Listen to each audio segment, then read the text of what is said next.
ಎಲ್ರಿಗೂ ಬೆಳಗಿನ ಶುಭೋದಯ. ನಾನು ಅಮರೇಶ್ ಪೋತನ್. ಮತ್ತೊಮ್ಮೆ ಎಲ್ರಿಗೂ ಅಮರ್ಸ್ ಕ್ಲಾಸಸ್ಗೆ ಸ್ವಾಗತ. ಇದು ಕ್ಲಾಸ್ ನಂಬರ್ 469 ಆಗುತ್ತೆ ಈ ಒಂದು ಸರಣಿಯಲ್ಲಿ. ಮತ್ತು ಒಟ್ಟಾರೆಯಾಗಿ ಸುಮಾರು 700ಕ್ಕೂ ಅಧಿಕ ವಿಡಿಯೋಗಳನ್ನು ಮಾಡಿದ್ದೀನಿ ಅಮರ್ಸ್ ಕ್ಲಾಸಸ್ ಅಲ್ಲಿ. ಸೊ ಯಾರಿಗೆ ಆಸಕ್ತಿ ಇದೆ, ಸೊ ಬೇರೆ ಬೇರೆ ವಿಡಿಯೋಗಳಿದ್ದಾವೆ. ಅದು ಜಿಯೋಗ್ರಫಿ ಆಗಿರ್ಬೋದು, ಪಾಲಿಟಿ ಆಗಿರ್ಬೋದು, ಹಿಸ್ಟ್ರಿ ಆಗಿರ್ಬೋದು, ಅಥವಾ ಕಂಪ್ಯೂಟರ್ ಆಗಿರ್ಬೋದು, ಕರೆಂಟ್ ಅಫೇರ್ಸ್ ಆಗಿರ್ಬೋದು, ಮೆಂಟಲ್ ಎಬಿಲಿಟಿ ಆಗಿರ್ಬೋದು, ಸೈನ್ಸ್ ಆಗಿರ್ಬೋದು, ಸೈನ್ಸ್ ಆ್ಯಂಡ್ ಟೆಕ್ನಾಲಜಿ ಆಗಿರ್ಬೋದು. ಹೀಗೆ ಕಾಂಪಿಟೇಟಿವ್ ಎಕ್ಸಾಮ್ಗೆ ಬೇಕಾಗಿರ್ತಕ್ಕಂಥ ಎಲ್ಲ ಸಬ್ಜೆಕ್ಟ್ಗಳ ಒಂದಷ್ಟು ವಿಡಿಯೋ ಅಂತೂ ಇದ್ದೇ ಇದ್ದಾವೆ. ಸೊ ನಿಮಗೆ ತಾಳ್ಮೆ ಇದ್ರೆ ಹೋಗಿ ನೋಡ್ಬೋದು. ಸೊ ಒಂದ್ ಕಡೆ ಅದಾದ್ರೆ ಸೊ ಮತ್ತು ಜನವರಿ 2024 ಪಾರ್ಟ್ 6 ಕರೆಂಟ್ ಅಫೇರ್ಸ್ ಆಗುತ್ತೆ. ಇದು ಭಾಗ 6.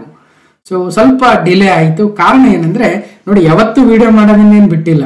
ಸೊ ಒಂದ್ ಕಡೆ ಕೆಸೆಟ್ ಎಕ್ಸಾಮ್ ನಡೆದಿತ್ತು, ಅದರ ಪೇಪರ್ನ ಸಾಲ್ವ್ ಮಾಡಿದ್ವಿ. ಅದು ಪಾರ್ಟ್ 1 ಸಾಲ್ವ್ ಮಾಡಿದೆ. ಪಾರ್ಟ್ 2 ಬಹಳ ಜನ ಬೇಕು ಸರ್ ಅಂದ್ರು. ಸೊ ಅದನ್ನು ಕೂಡ ಸಾಲ್ವ್ ಮಾಡಿದ್ವಿ.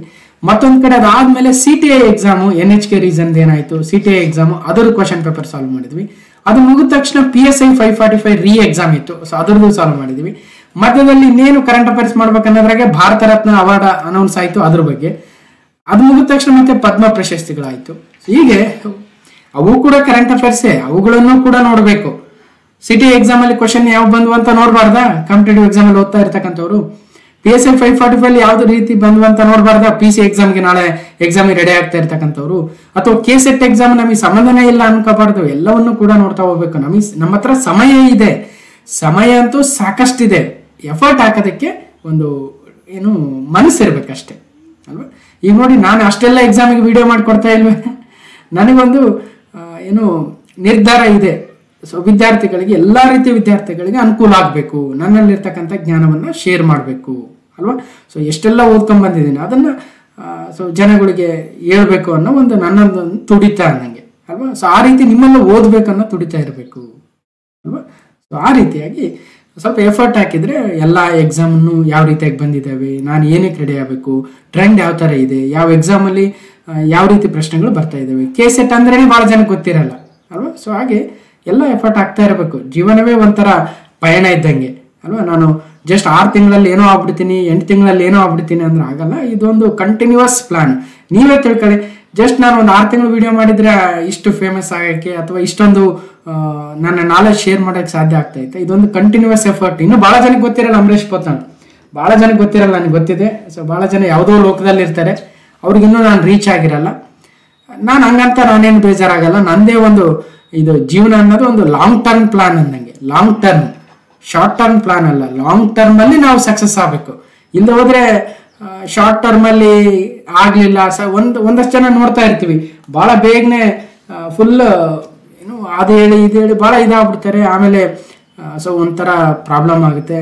ಶಾರ್ಟ್ ಟರ್ಮ್ ಅಲ್ಲಿ ಯಾವುದು ಸಕ್ಸಸ್ ಅದು ಬಹಳ ದಿನ ಬರಲ್ಲ. ಅದು ರಾಜಕೀಯ ಆಗಿರ್ಲಿ, ಬಿಸ್ನೆಸ್ ಆಗಿರ್ಲಿ, ಅಥವಾ ಶಿಕ್ಷಣ ಆಗಿರ್ಲಿ, ಟೀಚರ್ ಆಗಿರ್ಲಿ ಅಲ್ವಾ? ಇದೊಂದು ಲಾಂಗ್ ಟರ್ಮ್ ಗೇಮ್.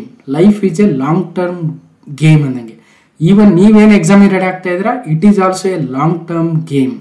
ನೀವು ಚೆನ್ನಾಗಿ ಎಲ್ಲ ಸಬ್ಜೆಕ್ಟನ್ನು ತಿಳ್ಕೊಂಡು ಸಮಾಜವನ್ನು ಎಲ್ಲ ಅರಿತುಕೊಂಡು ಬದುಕಿದ್ರೆ so you will be success in long term. ಸದ್ಯದಲ್ಲಿ ಶಾರ್ಟ್ ಆಗಿ ನೋಡ್ತಾ ಇರಬೇಕಾದ್ರೆ ಯಾರೋ ನಮ್ಗಿಂತ ಮುಂದೆ ಹೋಗ್ಬಿಟ್ನಲ್ಲ ಅಂತ ಅನಿಸ್ತಾ ಇರುತ್ತೆ ನಿಮಗೆ. ಸಡನ್ ಆಗಿ ಅವ್ನು PC ಆಗ್ಬಿಡ್ತಾನೆ, PC ಎಕ್ಸಾಮ್ ಕ್ಲಿಯರ್ ಮಾಡಿ ಮುಂದಕ್ಕೆ ಹೋಗ್ಬಿಡ್ತಾನೆ. ನೀವು ಇನ್ನೂ ರೆಡಿಯನ್ನೇ ಆಗ್ತಾ ಇರ್ತೀರ, ರೆಡಿ ಆಗ್ತಾ ಇರ್ತೀರ. ಫೈನಲಿ ನಿಮ್ಮ ಜ್ಞಾನ ಅಲ್ಟಿಮೇಟ್ಲಿ ಒಂದು 10-15 ವರ್ಷಗಳ ನಂತರ ಆತ ಮುಂದೆ ಹೋದ ಅಂತ ನಿಮಗೇನು ಅನಿಸ್ತಾ ಇರುತ್ತೋ, ಆತ ಭಾಳ ಏನು ಮುಂದೆ ಹೋಗಿರಲ್ಲ.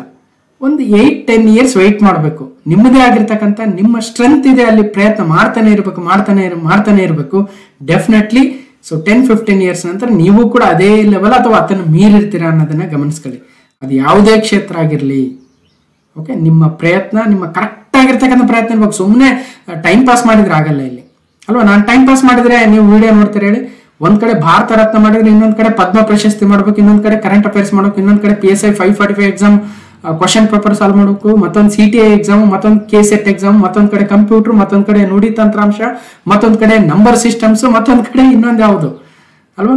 ಇದಕ್ಕೆ ಎಷ್ಟು ಪ್ರಯತ್ನ, ಎಷ್ಟು ಜ್ಞಾನ, ಎಷ್ಟು ಎಫರ್ಟ್ ಇರ್ಬೋದಲ್ವಾ? ಅದೇ ತರ ನಾನು ವಿಡಿಯೋ ಮಾಡ್ತಾ ಇದ್ದೀನಿ, ನನ್ನ ಎಫರ್ಟ್ ಹೇಳ್ತಾ ಇದ್ದೀನಿ.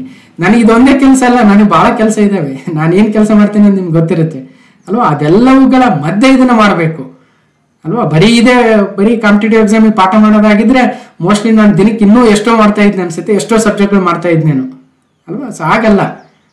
ಆಗೋದೂ ಇಲ್ಲ ಅಲ್ವಾ. ಲೈಫ್ ಬರೀ ಅದೇ ಅಂದರೆ 4 ವರ್ಷ ಚೆನ್ನಾಗಿ ನಡೆಯುತ್ತೆ, ಇದು ಆಮೇಲೆ ಕತೆ ಅಲ್ವಾ. ಈಗ ಅನಿಸ್ತಾ ಇರ್ತೋ 4 ಇಯರ್ಸ್ ಒಂದು 2-3 ವರ್ಷ ಚೆನ್ನಾಗಿದೆ, ಇದರಲ್ಲಿ ಏನೋ ಆಗ್ಬಿಡ್ತೀವಿ ಅಂತ ಅನಿಸ್ಬೋದು. ಇದು ಲಾಂಗ್ ಟರ್ಮ್ ಗೇಮ್ ಅಲ್ಲ, ಇದು ಬೇರೆನೇ ಇರುತ್ತೆ ಅಲ್ವಾ. ಲಾಂಗ್ ಟರ್ಮ್ ಗೇಮ್ ಅನ್ನೋದು ಇದು ಶಾರ್ಟ್ ಟರ್ಮ್ ಗೇಮ್, ಗೊತ್ತು ನನಗೆ ಅಲ್ವಾ. ಹಾಗಾಗಿ ಬಹಳ ಜನ ಈ ಸಾವಾಸನೆ ಬೇಡ ಅಂತ ಯೂಟ್ಯೂಬಿಂದ ಹೊರಗೆ ಹೋಗ್ತಾ ಇರ್ತಾರೆ. ಸ್ವಲ್ಪ ಅಬ್ಸರ್ವ್ ಮಾಡ್ತಾ ಇರಿ ಅಲ್ವಾ. ಏನಾಗುತ್ತೆ ಅಂದರೆ ಇದು ಶಾರ್ಟ್ ಟರ್ಮ್ ಗೇಮ್ ಅಲ್ಲ ಅಂತ ಯಾಕೆ ಹೇಳ್ತಾ ಇದ್ದೀನಿ ಅಂದರೆ, ಭಾಳ ಜನ ಅನ್ಕೊಂಡಿರ್ಬೋದು ಯೂಟ್ಯೂಬಲ್ಲಿ ಏನೋ ಅಷ್ಟು ಬರುತ್ತೆ ಇಷ್ಟು ಬರುತ್ತೆ ಇದಂತ, ಅದೆಲ್ಲ ಇಲ್ಲ. ಇಲ್ಲಿ only we can share our knowledge ಅಷ್ಟೇ. ಇದು ನಮ್ಮನ್ನು ಪರವಾಗಿಲ್ಲ ಅಮರೇಶ್ ಪೋತ್ನಾಳ್ ಒಳ್ಳೆ ನಾಲೆಜನ್ನು ಕೊಡ್ತಾ ಇದ್ದಾರೆ ಅಂತ ಹೆಸರು ತರುತ್ತೆ ಅಷ್ಟೇ. ಓಕೆ, ಹಾಗಾಗಿ ನೀವು ಯಾವ ಫೀಲ್ಡಲ್ಲಿ ಇದ್ದೀರಾ, ನೀವು ಎಕ್ಸಾಮಿಗೆ ಪ್ರಿಪೇರ್ ಆಗ್ತಾ ಇದ್ರೆ ಲಾಂಗ್ ಟರ್ಮಲ್ಲಿ ಪ್ಲಾನ್ ಮಾಡಿ ಪ್ರಿಪೇರ್ ಆಗಿ. ನಾನು ಜಸ್ಟ್ 3 ಮಂತ್ಸ್ ಪ್ರಿಪೇರ್ ಆಗ್ತೀನಿ, 6 ಮಂತ್ ಪ್ರಿಪೇರ್ ಆಗ್ತೀನಿ ಅಂದರೆ ಸಾಕು ನೋಡೋಣ ಅನ್ನೋ ಆಗಿಲ್ಲ, ಯಾವುದೇ ಆಗಿಲ್ಲ. ಅದು ನೀವು whether your in a business, whether your in a political party, whether your in a education or in a some other field ಅಲ್ವಾ, ಸೋಷಿಯಲ್ ಸರ್ವಿಸ್ ಆರ್ NGO, ಎಲ್ಲವೂ ಕೂಡ ತನ್ನದೇ ಆಗಿರ್ತಕ್ಕಂಥ ಒಂದು ಟೈಮನ್ನು ಬೇಡುತ್ತೆ. ಅಲ್ಲಿ ನಮ್ಮ ಏನಂತ ಕ್ಯಾಲಿಬರ್ನ ಟೆಸ್ಟ್ ಮಾಡ್ತಾ ಇರ್ತದೆ. ಸೊ ಲೈಫಲ್ಲಿ ಏರಿಳಿತಗಳು ಏನಿರ್ತಾವಲ್ವ, ಆ ಏರಿಳಿತಗಳು ನಮ್ಮ ಕ್ಯಾಲಿಬರ್ನ ಟೆಸ್ಟ್ ಮಾಡ್ತವೆ. ಓಕೆ, ಸೊ ಅದಕ್ಕೋಸ್ಕರ ಭಾಳಷ್ಟು ಜನ ಕೇಳೋ ಕಿವಿ ಮಾತು ಏನಂದರೆ, ನಾವು ಯಾವ ಫೀಲ್ಡಲ್ಲಿ ಇದ್ದೀವಿ 1-2 ವರ್ಷ ಟ್ರೈ ಮಾಡಿ ಅದರಲ್ಲಿ ಸಕ್ಸಸ್ ಆಗದೆ ಹೋದರೆ definitely you change your domain. ಒಂದಕ್ಕೆ ಬೀಳ್ಬೇಡಿ, ಯಾಕಂದರೆ ಕಾಂಪಿಟೇಟಿವ್ ವರ್ಡ್ ಭಾಳ ಕಷ್ಟ ಇದೆ. World is a competitive world ಅಲ್ವಾ. ಸೊ ಹಾಗಾಗಿ ಭಾಳ ಸತತ ಪ್ರಯತ್ನ ಬೇಕು. ನಮ್ಮ ಆಲ್ರೆಡಿ ಹೇಳ್ಬಿಡುತ್ತದೆ whether your in a right field or not ಅಂತ ಅಷ್ಟೇ. ಸೊ ಅಷ್ಟು ಹೇಳ್ತಾ ನೋಡೋಣ. ಸೊ ಈಗ ಬೇರೆ ವಿಡಿಯೋಸ್ ಮಾಡ್ತಾ ಇದ್ದೆ, ಹಾಗಾಗಿ ಸ್ವಲ್ಪ ಕರೆಂಟ್ ಅಫೇರ್ಸ್ ಹಿಂದೆ ಇತ್ತು. ಸೊ ಕವರ್ ಮಾಡೋಣ, ಏನೇನೂ ಆಗಲ್ಲ ಅಲ್ವಾ. ಸೊ ಎಲ್ಲವನ್ನು ಕವರ್ ಮಾಡೋ ಪ್ರಯತ್ನ ಇದೆ. ನಾನು ಒಂದ್ಸಲ ಸ್ಟಾರ್ಟ್ ಮಾಡಿದರೆ ಮೇಲೆ ಬರ್ತಾ ಇರ್ತವೆ ಕರೆಂಟ್ ಅಫೇರ್ಸ್ ಆಗಲಿ ಯಾವುದೇ ವಿಡಿಯೋ ಆಗಲಿ ಅಲ್ವಾ. ಸೊ ಅದಕ್ಕೆ ಅದರದ್ದೇ ಆಗಿರ್ತಕ್ಕಂಥ ಪ್ರಿಪ್ರೇಷನ್ ಇರ್ತದೆ, ಸುಮ್ಮನೆ ಅಲ್ಲ. ವರ್ಷ ದಶಕಗಳ ಗಟ್ಟಲೆ ಅದರಿಂದ ತಪಸ್ಸಿದೆ ಹಿಂದೆ, ಸುಮ್ಮನೆ ಅಲ್ಲ. ಇವತ್ತಲ್ಲ ನಾನು ಓದ್ತಾ ಇರ್ತಕ್ಕಂಥದ್ದು, ಹುಡುಗಿದ್ದಾಗಲಿಂದ ಓದ್ತಾ ಇದ್ದೀನಿ. ಓದೇ ನಮ್ಮ ಜೀವನ.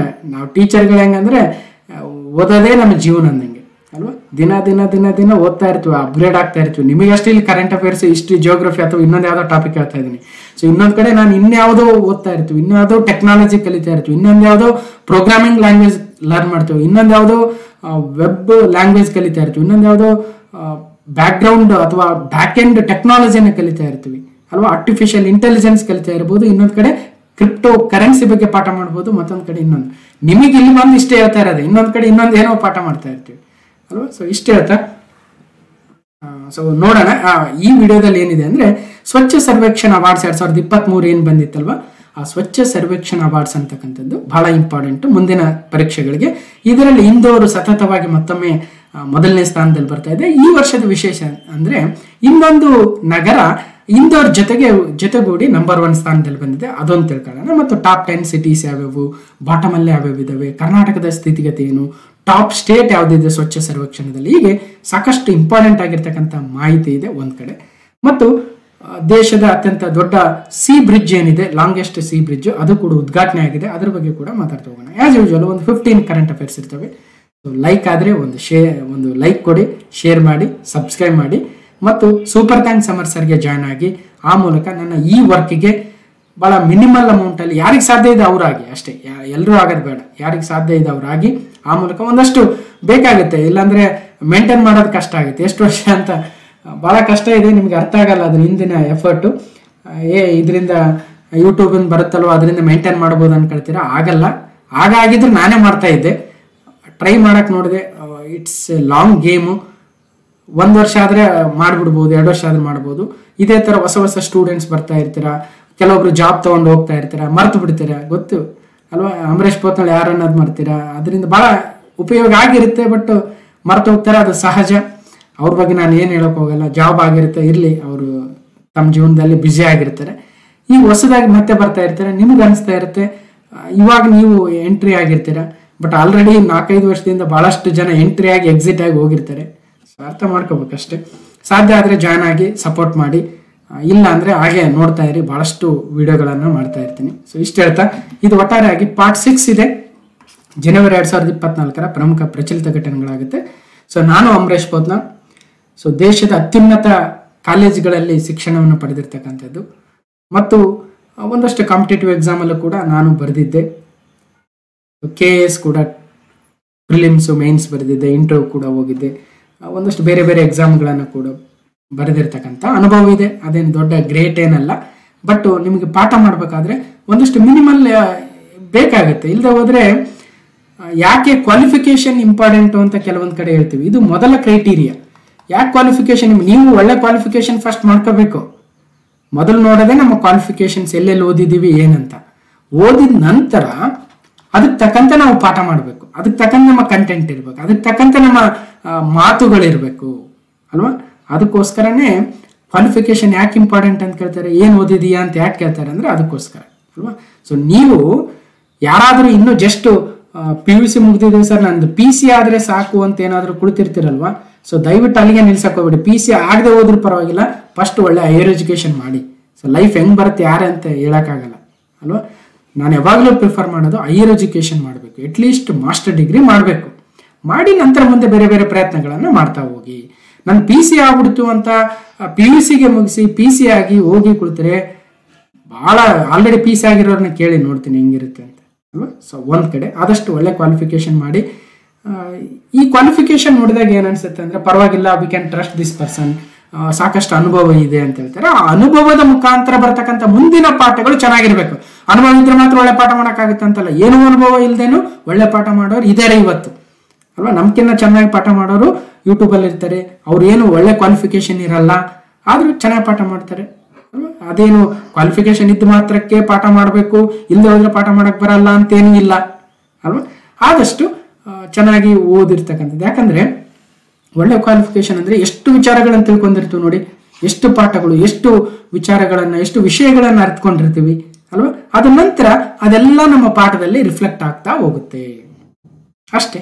ಸೊ ಇಷ್ಟೇ ಹೇಳ್ತಾ, ಸೊ ಯಾರಿಗೆ ಸಾಧ್ಯ ಇದ್ದರೆ ಜಾಯ್ನ್ ಆಗೋ ಮೂಲಕ ನನಗೆ ಸಪೋರ್ಟ್ ಮಾಡ್ಬೋದು. ನನ್ನ ಇನಿಷಿಯೇಷನ್ಗೆ ಭಾಳ ಮಿನಿಮಲ್ ಅಮೌಂಟ್ಗೆ ಭಾಳಷ್ಟು ಜನರಿಗೆ ಒಳ್ಳೆ ಎಜುಕೇಷನನ್ನು ಕೊಡ್ಬೋದು.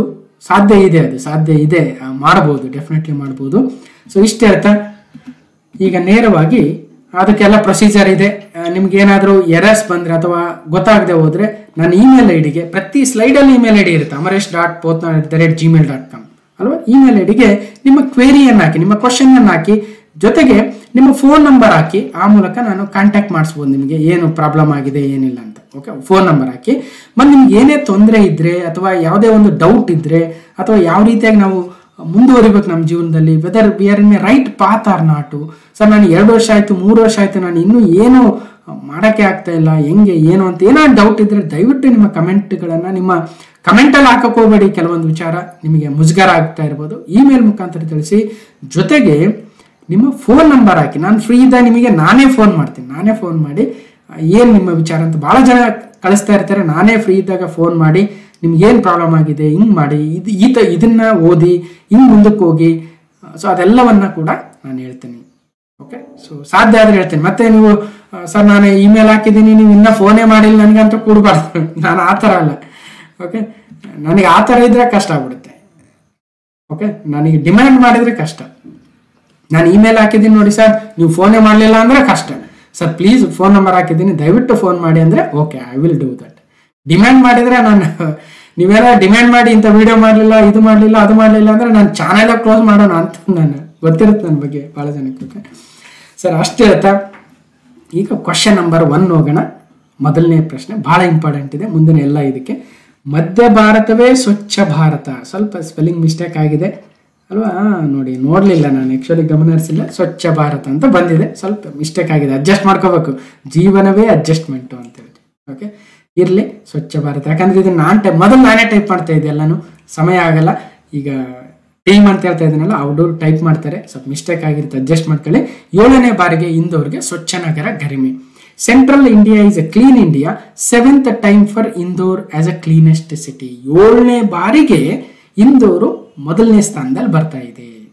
ಓಕೆ, 2023ರ ಈ ಒಂದು ಸ್ವಚ್ಛ ಸರ್ವೇಕ್ಷಣಾ ಅಭಿಯಾನದ ರಿಸಲ್ಟು 2023ದ್ದು.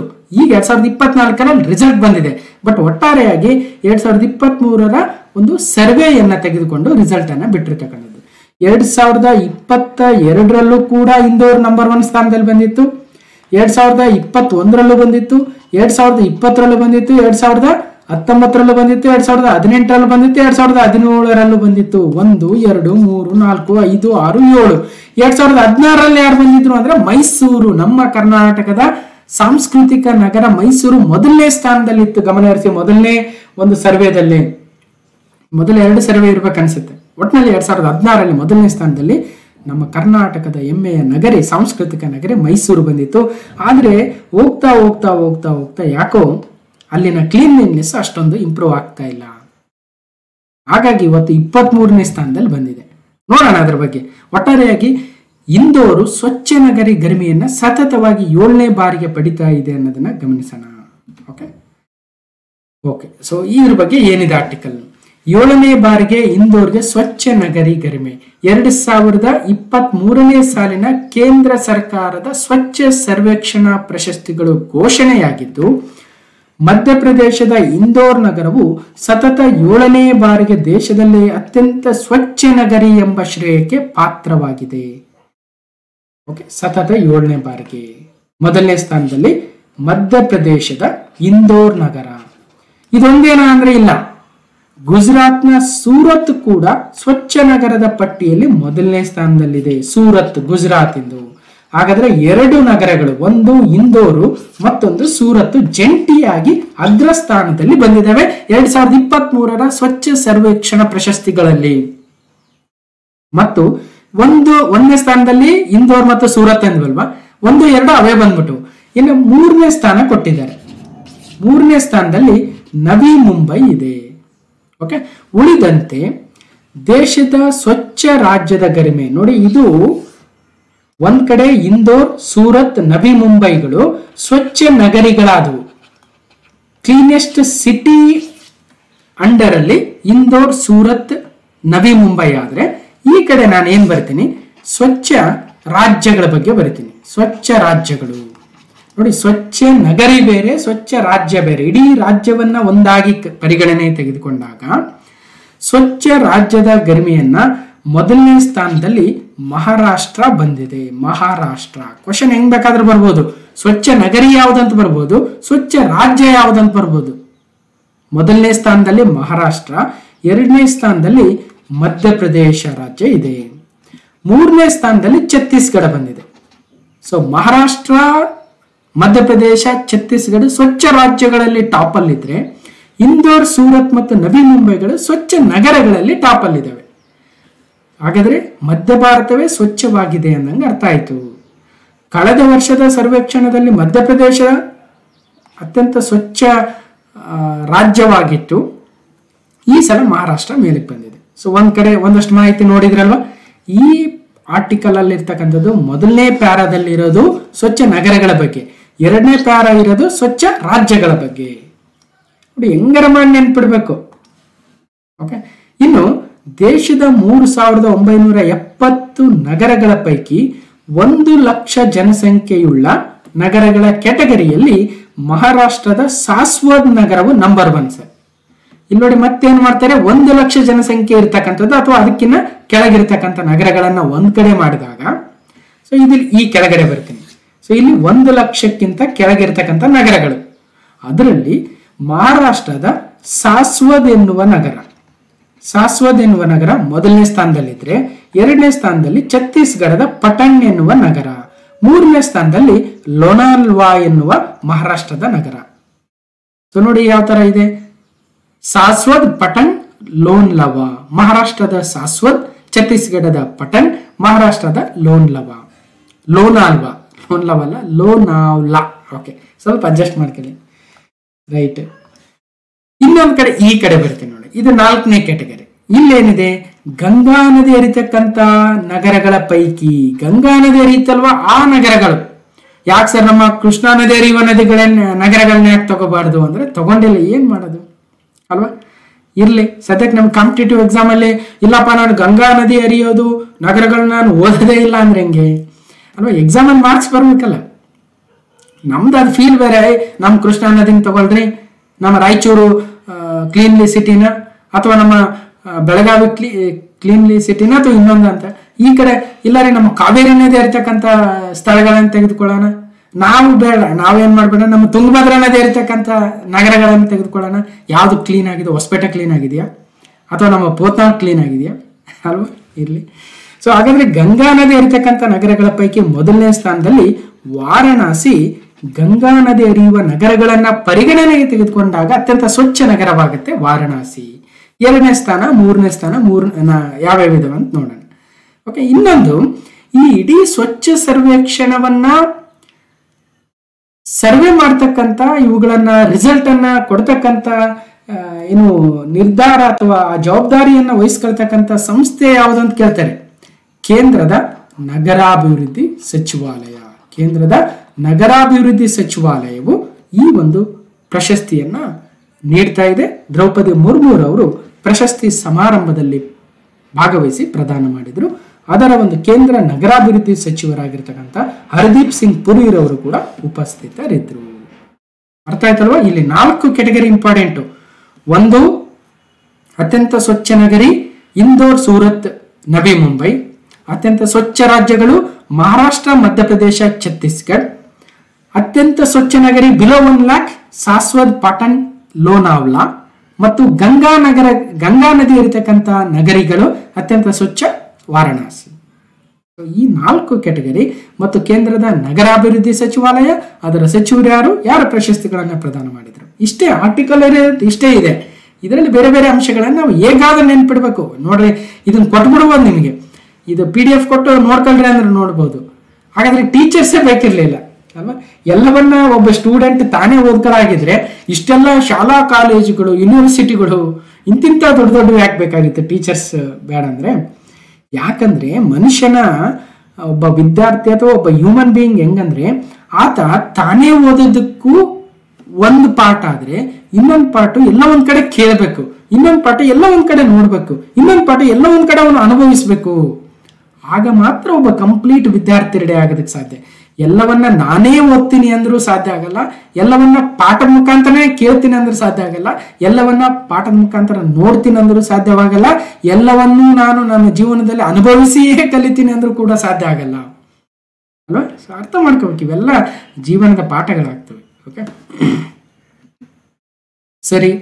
ಸ್ವಚ್ಛ ಸರ್ವೇಕ್ಷಣ್ 2023 SS 2023 ನ್ಯಾಷನಲ್ ರ್ಯಾಂಕಿಂಗ್ ಅನ್ನು ತೆಗೆದುಕೊಂಡಾಗ ಮೋರ್ ದ್ಯಾನ್ 1 lakh ಇರ್ತಕ್ಕಂಥ ಒಂದು ಜನಸಂಖ್ಯೆ ಇರ್ತಕ್ಕಂಥ ಸಿಟೀಸ್ ಅನ್ನ ಕನ್ಸಿಡರ್ ಮಾಡಿದಾಗ ಇಂದೋರು ನಂಬರ್ 1 ಸ್ಥಾನದಲ್ಲಿದೆ, ಸೂರತ್ ಕೂಡ ನಂಬರ್ 1 ಸ್ಥಾನದಲ್ಲಿದೆ. ಹೀಗೆ ಎರಡೂ ಕೂಡ ಜಂಟಿಯಾಗಿ ಮೊದಲನೇ ಸ್ಥಾನದಲ್ಲಿದ್ದಾವೆ. ಅವುಗಳ ಸ್ಕೋರ್ ಕೂಡ ನೋಡಬಹುದು, 9348.39, 9348.39 ಸೇಮ್ ನಂಬರ್ಸ್ ಇದೆ.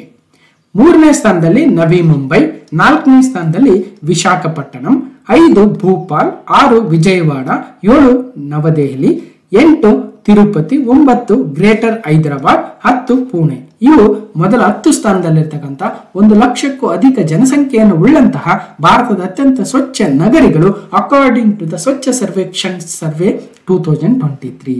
ಇಂದೋರ್, ಸೂರತ್, ನವಿ ಮುಂಬೈ, ವಿಶಾಖಪಟ್ಟಣಂ, ಭೂಪಾಲ್. ಇಂದೋರ್, ಸೂರತ್, ನವಿ ಮುಂಬೈ, ವಿಶಾಖಪಟ್ಟಣಂ, ಭೂಪಾಲ್. ಈ 5 ನೆನ್ಪಿಡಿ.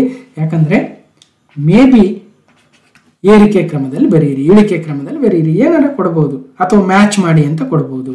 ಇನ್ನು 1 ಲಕ್ಷಕ್ಕಿಂತ ಕಡಿಮೆ ಜನಸಂಖ್ಯೆ ಉಳ್ಳಂತಹ ನಗರಗಳನ್ನ ತೆಗೆದುಕೊಂಡ್ರೆ ಮಹಾರಾಷ್ಟ್ರದ ಸಾಸ್ವದ್ ಅಲ್ವಾ? ಸಾಸ್ವದ್ ಮಹಾರಾಷ್ಟ್ರನ ಒಂದ್ಸಲ ಕನ್ಫರ್ಮ್ ಮಾಡ್ಕೊಳ್ತೀನಿ. ಮಹಾರಾಷ್ಟ್ರದ ಸಾಸ್ವದ್ ಕರೆಕ್ಟು. ಛತ್ತೀಸ್ಗಢದ ಪಟನ್ ಮತ್ತು ಮಹಾರಾಷ್ಟ್ರದ ಲೋನಾವಾಲಾ. ಸೊ ಹೀಗೆ 3 ಸ್ಥಾನಗಳನ್ನ ಇದಾವೆ. ಓಕೆ, ಮೊದಲ 3ರಲ್ಲಿ ಅವು ಸಾಸ್ವದ್, ಪಟನ್, ಲೋನಾವಾಲಾ. ಇನ್ನು ಸ್ಟೇಟ್ ರ್ಯಾಂಕಿಂಗ್ ಅನ್ನು ತೆಗೆದುಕೊಂಡ್ರೆ ಮಹಾರಾಷ್ಟ್ರ ಅತ್ಯಂತ ಸ್ವಚ್ಛ ರಾಜ್ಯ 1ನೇ ಸ್ಥಾನದಲ್ಲಿ, ಮಧ್ಯಪ್ರದೇಶ 2ನೇ ಸ್ಥಾನದಲ್ಲಿ, ಛತ್ತೀಸ್ಗಢ 3ನೇ ಸ್ಥಾನದಲ್ಲಿ, ಒಡಿಸ್ಸಾ 4, ತೆಲಂಗಾಣ 5. ಇವು 5 ಅದನ್ನ ನೆನ್ಪಿಡಿ. ಸೊ ಮಹಾರಾಷ್ಟ್ರ, ಮಧ್ಯಪ್ರದೇಶ, ಛತ್ತೀಸ್ಗಢ, ಒಡಿಸ್ಸಾ, ತೆಲಂಗಾಣ. ಮಹಾರಾಷ್ಟ್ರ, ಮಧ್ಯಪ್ರದೇಶ, ಛತ್ತೀಸ್ಗಢ, ಒಡಿಸ್ಸಾ, ತೆಲಂಗಾಣ. ಕರ್ನಾಟಕ ಯಾವ ಸ್ಥಾನದಲ್ಲಿದೆ ಅಂತ ಕೇಳ್ತಾರೆ, ಅದು ಮಾತ್ರ ನೆನ್ಪಿಡ್ಬೇಕು. ಕರ್ನಾಟಕವು 12ನೇ ಸ್ಥಾನದಲ್ಲಿದೆ. ಸ್ವಚ್ಛ ಸರ್ವೇಕ್ಷಣ ಅತ್ಯಂತ ಸ್ವಚ್ಛ ರಾಜ್ಯಗಳಲ್ಲಿ 12ನೇ ಸ್ಥಾನದಲ್ಲಿ ನಮ್ಮ ಕರ್ನಾಟಕವಿದೆ.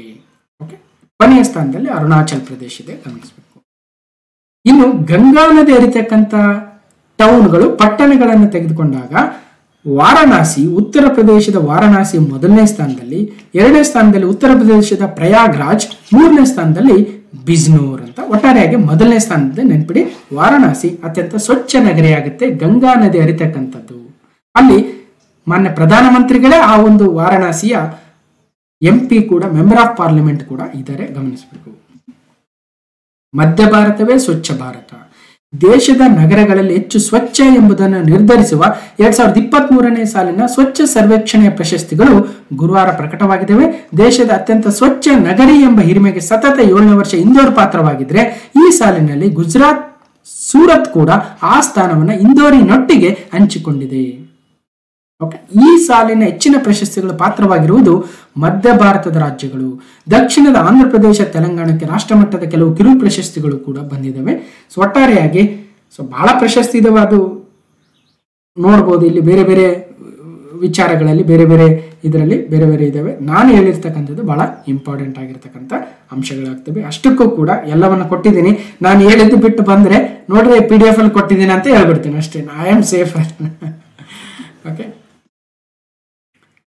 ಸರಿ. ಟಾಪ್ 10 ಸಿಟೀಸ್ ಯಾವುವು? ಸೊ ಎಲ್ಲ ಒಂದು ಡೀಟೇಲ್ಸ್ ಇಲ್ಲಿದೆ, ನೋಡ್ಬೋದು. ಇನ್ನು ಮಧ್ಯಪ್ರದೇಶದ ಒಂದು ಡೀಟೇಲ್ಸ್ ಕೂಡ ಇದೆ. ಭೋಪಾಲ್ ರಾಜಧಾನಿ, ಇಂದೋರ್ ಅಲ್ಲಿನ ದೊಡ್ಡ ಸಿಟಿ ಆಗುತ್ತೆ ಮತ್ತು ಕ್ಲೀನೆಸ್ಟ್ ಸಿಟಿ ಆಫ್ ಇಂಡಿಯಾ. 53 ಜಿಲ್ಲೆಗಳಿದ್ದಾವೆ ಮತ್ತು ಮಂಗುಬಾಯಿ ಸಿ ಪಟೇಲ್ ಅವರು ಅಲ್ಲಿನ ರಾಜ್ಯಪಾಲರು. ಇತ್ತೀಚೆಗೆ ನೂತನ ಮುಖ್ಯಮಂತ್ರಿಯಾಗಿ ಮೋಹನ್ ಯಾದವ್ ಅವರು BJP ಪಕ್ಷದಿಂದ ಮಧ್ಯಪ್ರದೇಶದ ನೂತನ ಮುಖ್ಯಮಂತ್ರಿಗಳಾಗಿದ್ದಾರೆ. ಸೊ ಗಮನಿಸಬೇಕು. ಓಕೆ, ಅರ್ಥ ಆಯ್ತು ಅನ್ಕೊಳ್ತೀನಿ, ಬಹಳ ಇಂಪಾರ್ಟೆಂಟು. ಓಕೆ, ಇನ್ನು ಕ್ವಶನ್ ನಂಬರ್ 2, ಇತ್ತೀಚೆಗೆ ಯಾವ ಸಂರಕ್ಷಿತ ಪ್ರದೇಶವು ಅಳಿವಿನಂಚಿನಲ್ಲಿರುವ ಆಗ್ ಡೀರ್ ಅನ್ನು ಮೊದಲ ಬಾರಿಗೆ ಇಲ್ಲಿ ಗುರುತಿಸಲಾಗಿದೆ ಎಂದು ಸುದ್ದಿ ಮಾಡ್ತಾ ಇದೆ? Recently which protected area was making news as the endangered hog deer was spotted here for the first time? ನೋಡಿ, ಈ ತರ ಕ್ವಶನ್ ಬಂದಾಗ ಅಥವಾ ಈ ತರ ಸೆಂಟೆನ್ಸ್ ಇದ್ದಾಗ ಅದನ್ನ ಅರ್ಥ ಮಾಡ್ಕೊಳ್ಳೋದು ಕಷ್ಟ ಆಗುತ್ತೆ. ಅದಕ್ಕೋಸ್ಕರ ಒಬ್ಬ ಟೀಚರ್ ಬೇಕು ಅನ್ನಂಗೆ ಅಲ್ವಾ? ಇಲ್ಲಾಂದ್ರೆ ನೀವೇ ಅರ್ಥ ಮಾಡ್ಕೊಂಡ್ಬಿಡ್ಬೋದು, ಏನ್ ದೊಡ್ಡದಿಲ್ಲ. ಇದನ್ನ ಈಗ ಒಬ್ಬ ಟೀಚರ್ ಅರ್ಥ ಮಾಡಿಸಿದ್ರೆ 5 ನಿಮಿಷ ಬೇಕು. ಓಕೆ, 5 ನಿಮಿಷ ಸಾಕು. ಆದ್ರೆ ನೀವೇ ಅರ್ಥ ಮಾಡ್ಕೋಬೇಕಾದ್ರೆ 20 ಮಿನಿಟ್ಸ್ ಬೇಕು. ಓಕೆ, ಇದಕ್ಕೆ ಅದೇ ತರ ಈಗ ಯಾವುದು number systems. Okay, number systems hexadecimal number ಅಥವಾ ಬೈನರಿ ನಂಬರ್ ಸಿಸ್ಟಮು ಅಥವಾ ಇನ್ನೊಂದು ಯಾವುದೋ ನಂಬರ್ ಸಿಸ್ಟಮ್ ಯಾವ ರೀತಿಯಾಗಿ ವರ್ಕ್ ಆಗುತ್ತೆ ಅಂತ ತಿಳ್ಕೊಳ್ಳೋಕೆ ನಿಮಗೆ ಒಂದು ದಿನ ಬೇಕು. ಇಲ್ಲ ಒಬ್ಬ ಟೀಚರ್, ನಂಬಿಕಸ್ಥ ಒಬ್ಬ ಒಳ್ಳೆ ಟೀಚರ್, ಈಗ ನಾನೇನಾದ್ರೂ ನಿಮಗೆ ಪಾಠ ಮಾಡಿದ್ರೆ ನಿಮಗೆ 1 ಗಂಟೆ ಬೇಡ 2 ಗಂಟೆಯಲ್ಲಿ ಎಲ್ಲ ಅರ್ಥ ಆಗುತ್ತೆ. ಚಾಟ್ GPT ಹೆಂಗ್ ವರ್ಕ್ ಆಗುತ್ತೆ ಅಂತ ಪ್ರಾಕ್ಟಿಕಲ್ ಆಗಿ ಹೇಳೋದಕ್ಕೆ ನೀವೇ ತಿಳ್ಕೊಬೇಕಂದ್ರೆ 1 ಗಂಟೆ ವರ್ಕ್ ಮಾಡ್ಬೋದು. ಅದೇ ಒಂದು 20 ನಿಮಿಷದಲ್ಲಿ ಒಂದು ವಿಡಿಯೋ ನೋಡಿದ್ರೆ, ಅದು ನಾನೇ ಅಂತಲ್ಲ, ಯಾರೇ ಆಗಿರ್ಲಿ. ಓಕೆ, ಸೊ ಆ ವಿಡಿಯೋ 20 ನಿಮಿಷ ನೋಡಿ ನಿಮ್ಗೆ ಅರ್ಥ ಆಗುತ್ತೆ. ಹಂಗಂತ ಎಲ್ಲವನ್ನ ನೀವೇ ತಿಳ್ಕೊಂಡು ನೀವೇ ಮಾಡಕ್ ಹೋದ್ರೆ ಯಾಕೆ ವಿಶ್ವವಿದ್ಯಾನಿಲಯಗಳು, ಯಾಕೆ ಟೀಚರು, ಯಾಕೆ ಇದು ಬೇಕಲ್ವ?